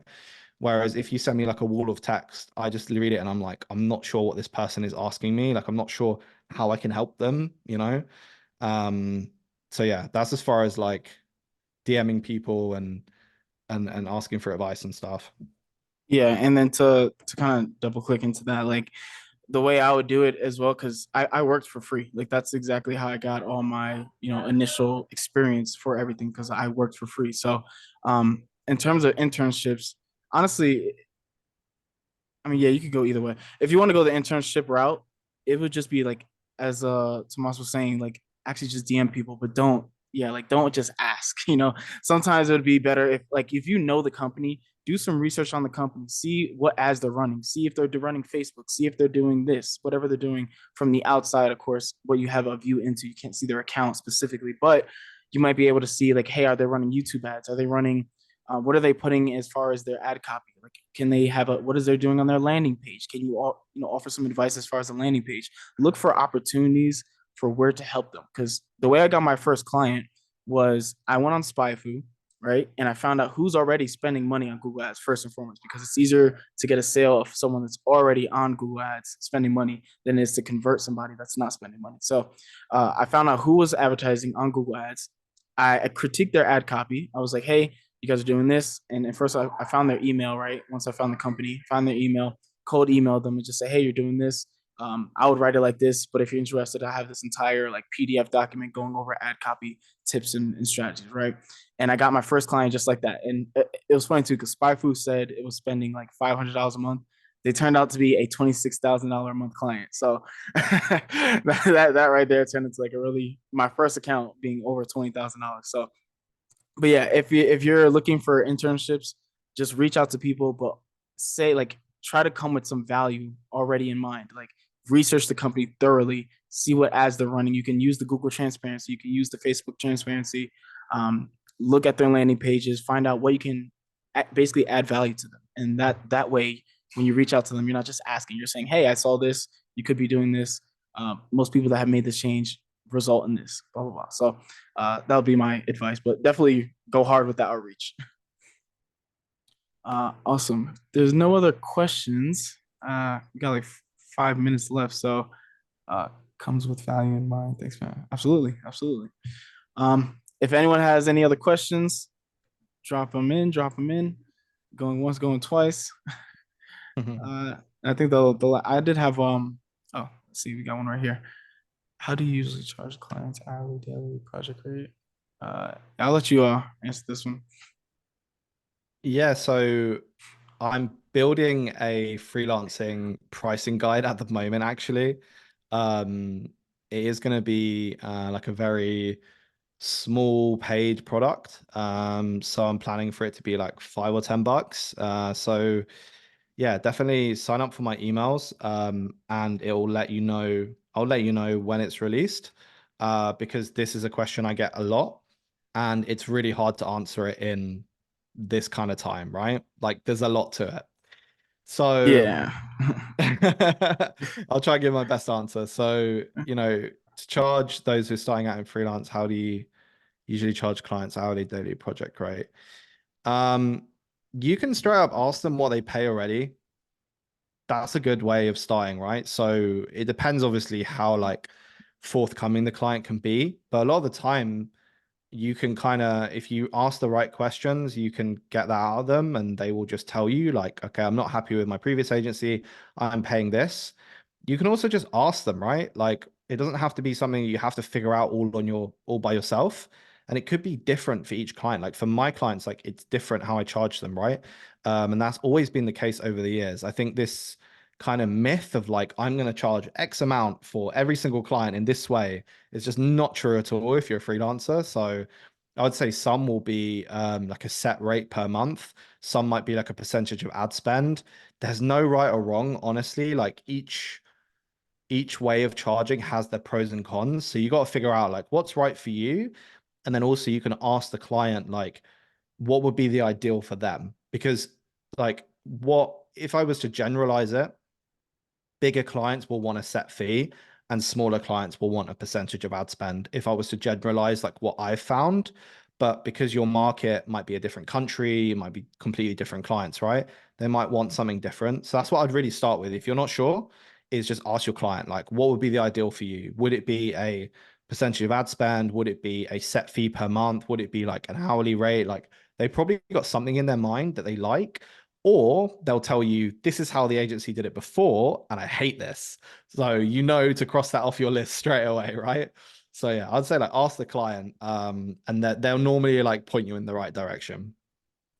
Yeah, that was a really good answer. And I want to be respectful of your time, so I'll try to answer this real quickly. But as far as the way I always do it, one thing I definitely say is and this is just for me because it just didn't work for me, but charging hourly, especially if you're going to be managing the client's account. Like I just always hated that model so much with a passion, because it was just like if you if you're doing good with the account, usually the time it takes for you to manage may just go down, but then you're penalized for being more efficient at your job. So that's why I just say, man, just scrap hourly if you're going to be managing accounts. Now, consultations a little bit different. Okay.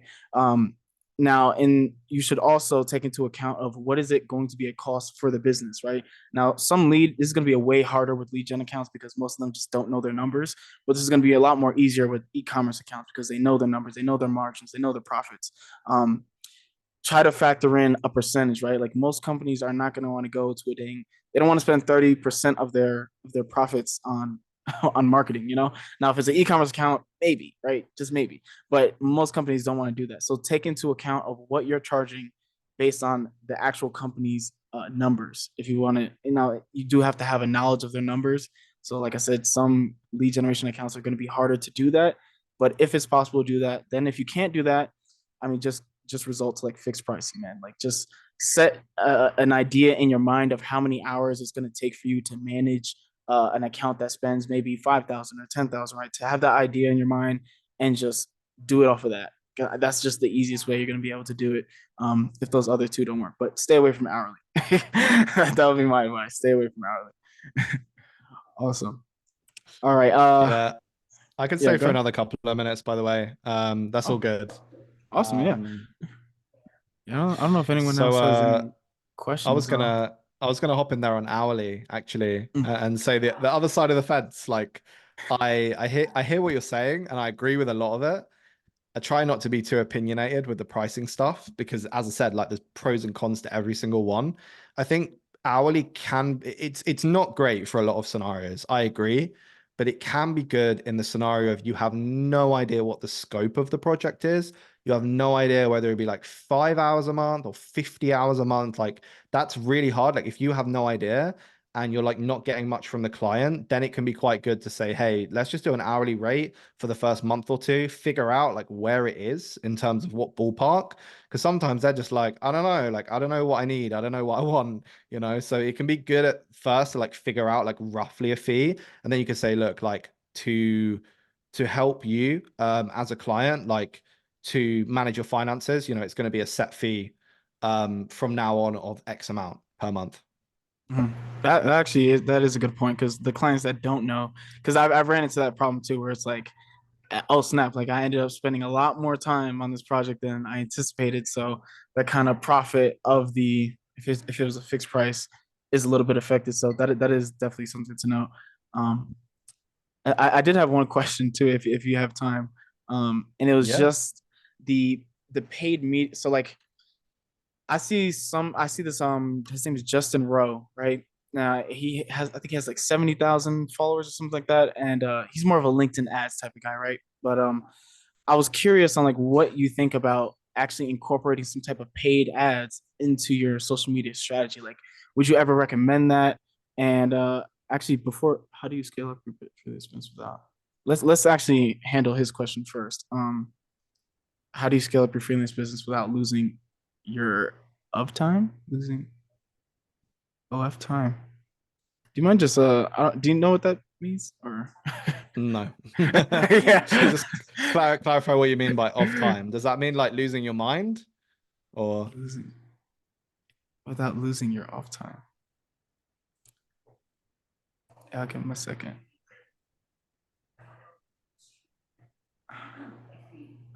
All right. Well, while he's typing, oh, there it goes. Oh yeah. While he's typing, off time. There we go. Okay. Off Perfect. time personal. How you scale your freelance without losing your off time personal time?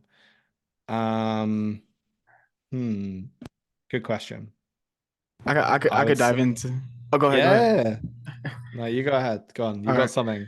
So my philosophy is a little more it's a little more, I don't know, I guess hustle culture, right? But to me, it's just like if you want to build a business, you have to sacrifice. Like there's just, and this is just my opinion, right? Like this is just how I felt.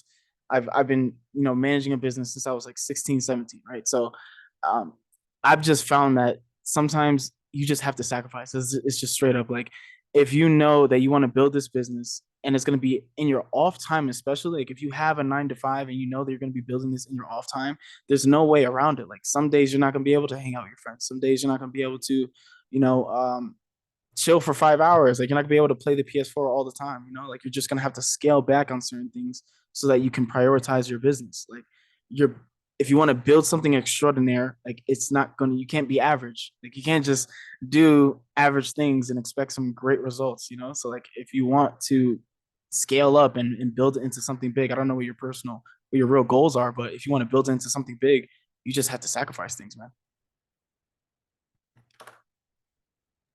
Yeah, so I'm pretty much along the same thinking. I would say on the plus side, like it's never easy starting out freelance. Like you're always going to be finding your flow, like even after years of doing it, I guess I'm finding my flow the last maybe year or two, like um I would say the good thing about freelancing is it is much more of a lifestyle. So, some people that suits, some people it doesn't.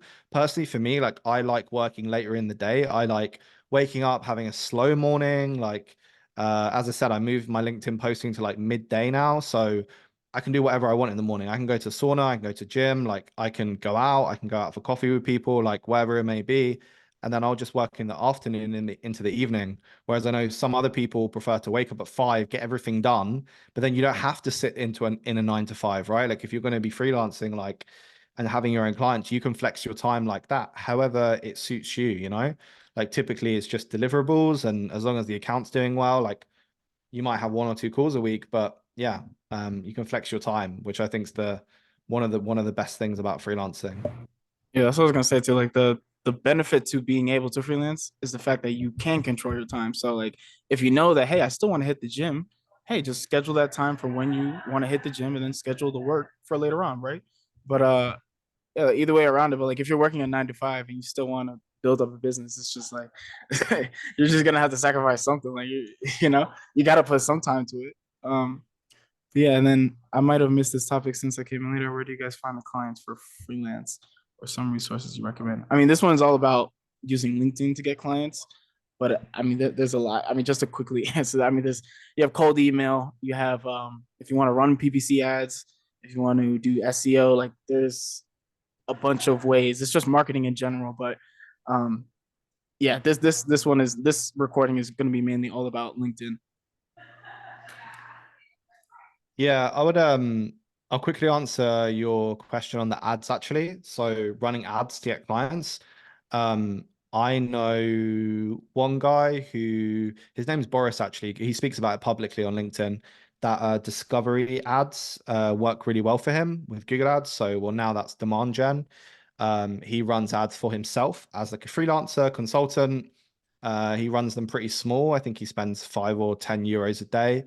And he gets couple of leads from that, and he kind of runs some paid stuff to get himself clients. I've never personally done it. I would say like the thing to be mindful of there is the quality of the leads you're getting. And that's the thing, like if someone's coming through LinkedIn and they've digested your content for the past 6-12 months, they know who you are already. So it's going to be a lot easier to close them. Like I'm not the best salesperson in the world, far from it. So for me, I just find it's much easier to, speak to those warm leads and get those warm leads and spend my time creating content. Whereas if you're like sending cold emails or if you're doing ads, like you're going to be speaking to people and it's just really difficult. For some people, it will suit them, right? Like for some people, they're going to be much stronger with sales, right? And they're going to be able to close anyone and, like close someone completely from cold. But I know for a lot of other people like me, that's not the case. And it's much easier to close someone that's a lot more familiar with you and a lot more sold on you already. Yeah, I was gonna say like the main. I've always liked having inbound leads just because the sale is so much easier. Like you'll come in and it's almost like you already pre-sold them, right? Like they already trust you, they know you, they like you. So when they come in, it's just all about, hey, what questions do they have in their mind that you just need to answer, and then usually it's a closed deal from there. So that's why I do like the inbound leads, like people coming in from LinkedIn and stuff. But if you're gonna do outbound, just be prepared to like learn about sales. Like just definitely learn about sales because when you're doing outbound, they're not familiar with you. They don't trust you yet. They don't like you yet. So you have to build all that when you're doing that. So that's why like with when I was doing cold email, and that's how I got originally all my clients. It was just a lot of volume. It was just you're just gonna have to send out a lot of emails, and you're just gonna have to keep A/B testing what gets the most responses, what lead magnets to use. But it's a lot more work with actual like cold outreach or any of those cold sources. But I definitely want to check out Boris's strategy with that demand gen. I've never seen that before. Yeah.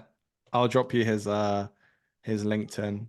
It's Boris Beckerick. He's in Germany. I'll drop his profile in the chat for anyone actually. Gotcha. Awesome. Yeah. All right. I think that's all the questions. So much, man. Thank you. Thank you so much for being able to come on, answer all the questions. I think this was definitely a masterclass, I would say, for everything I was given. And yeah, definitely Appreciate it, hope man. absolutely. And then we'll definitely see if we can maybe have you on even later on for something different too. Appreciate it, man. Yeah, thanks everyone for coming. Yeah, if you like what I had to say, you can head over to my website, tomashaw.com. I'll just drop the link in the chat again. You can sign up to my emails, you can follow me on LinkedIn. Yeah, and see more of my content if you like what I had to say. But yeah, thank you very much, everyone, for listening. I know it's been a long one. Hopefully, it's given you a lot of value. Thank you very much for having me on as well, having me part of this community. And yeah, I wish you all an amazing day, evening, whatever time of the day it is. Yeah. Yeah, definitely. And then, yeah, everyone make sure to go check out his social. Make sure to go follow him, joins the newsletter, check him out. Like I've been following him for a little bit, so he's definitely the real deal. But all right, everyone. Thank you guys so much. Y'all have a good one. All right, guys. Thank you. Bye-bye.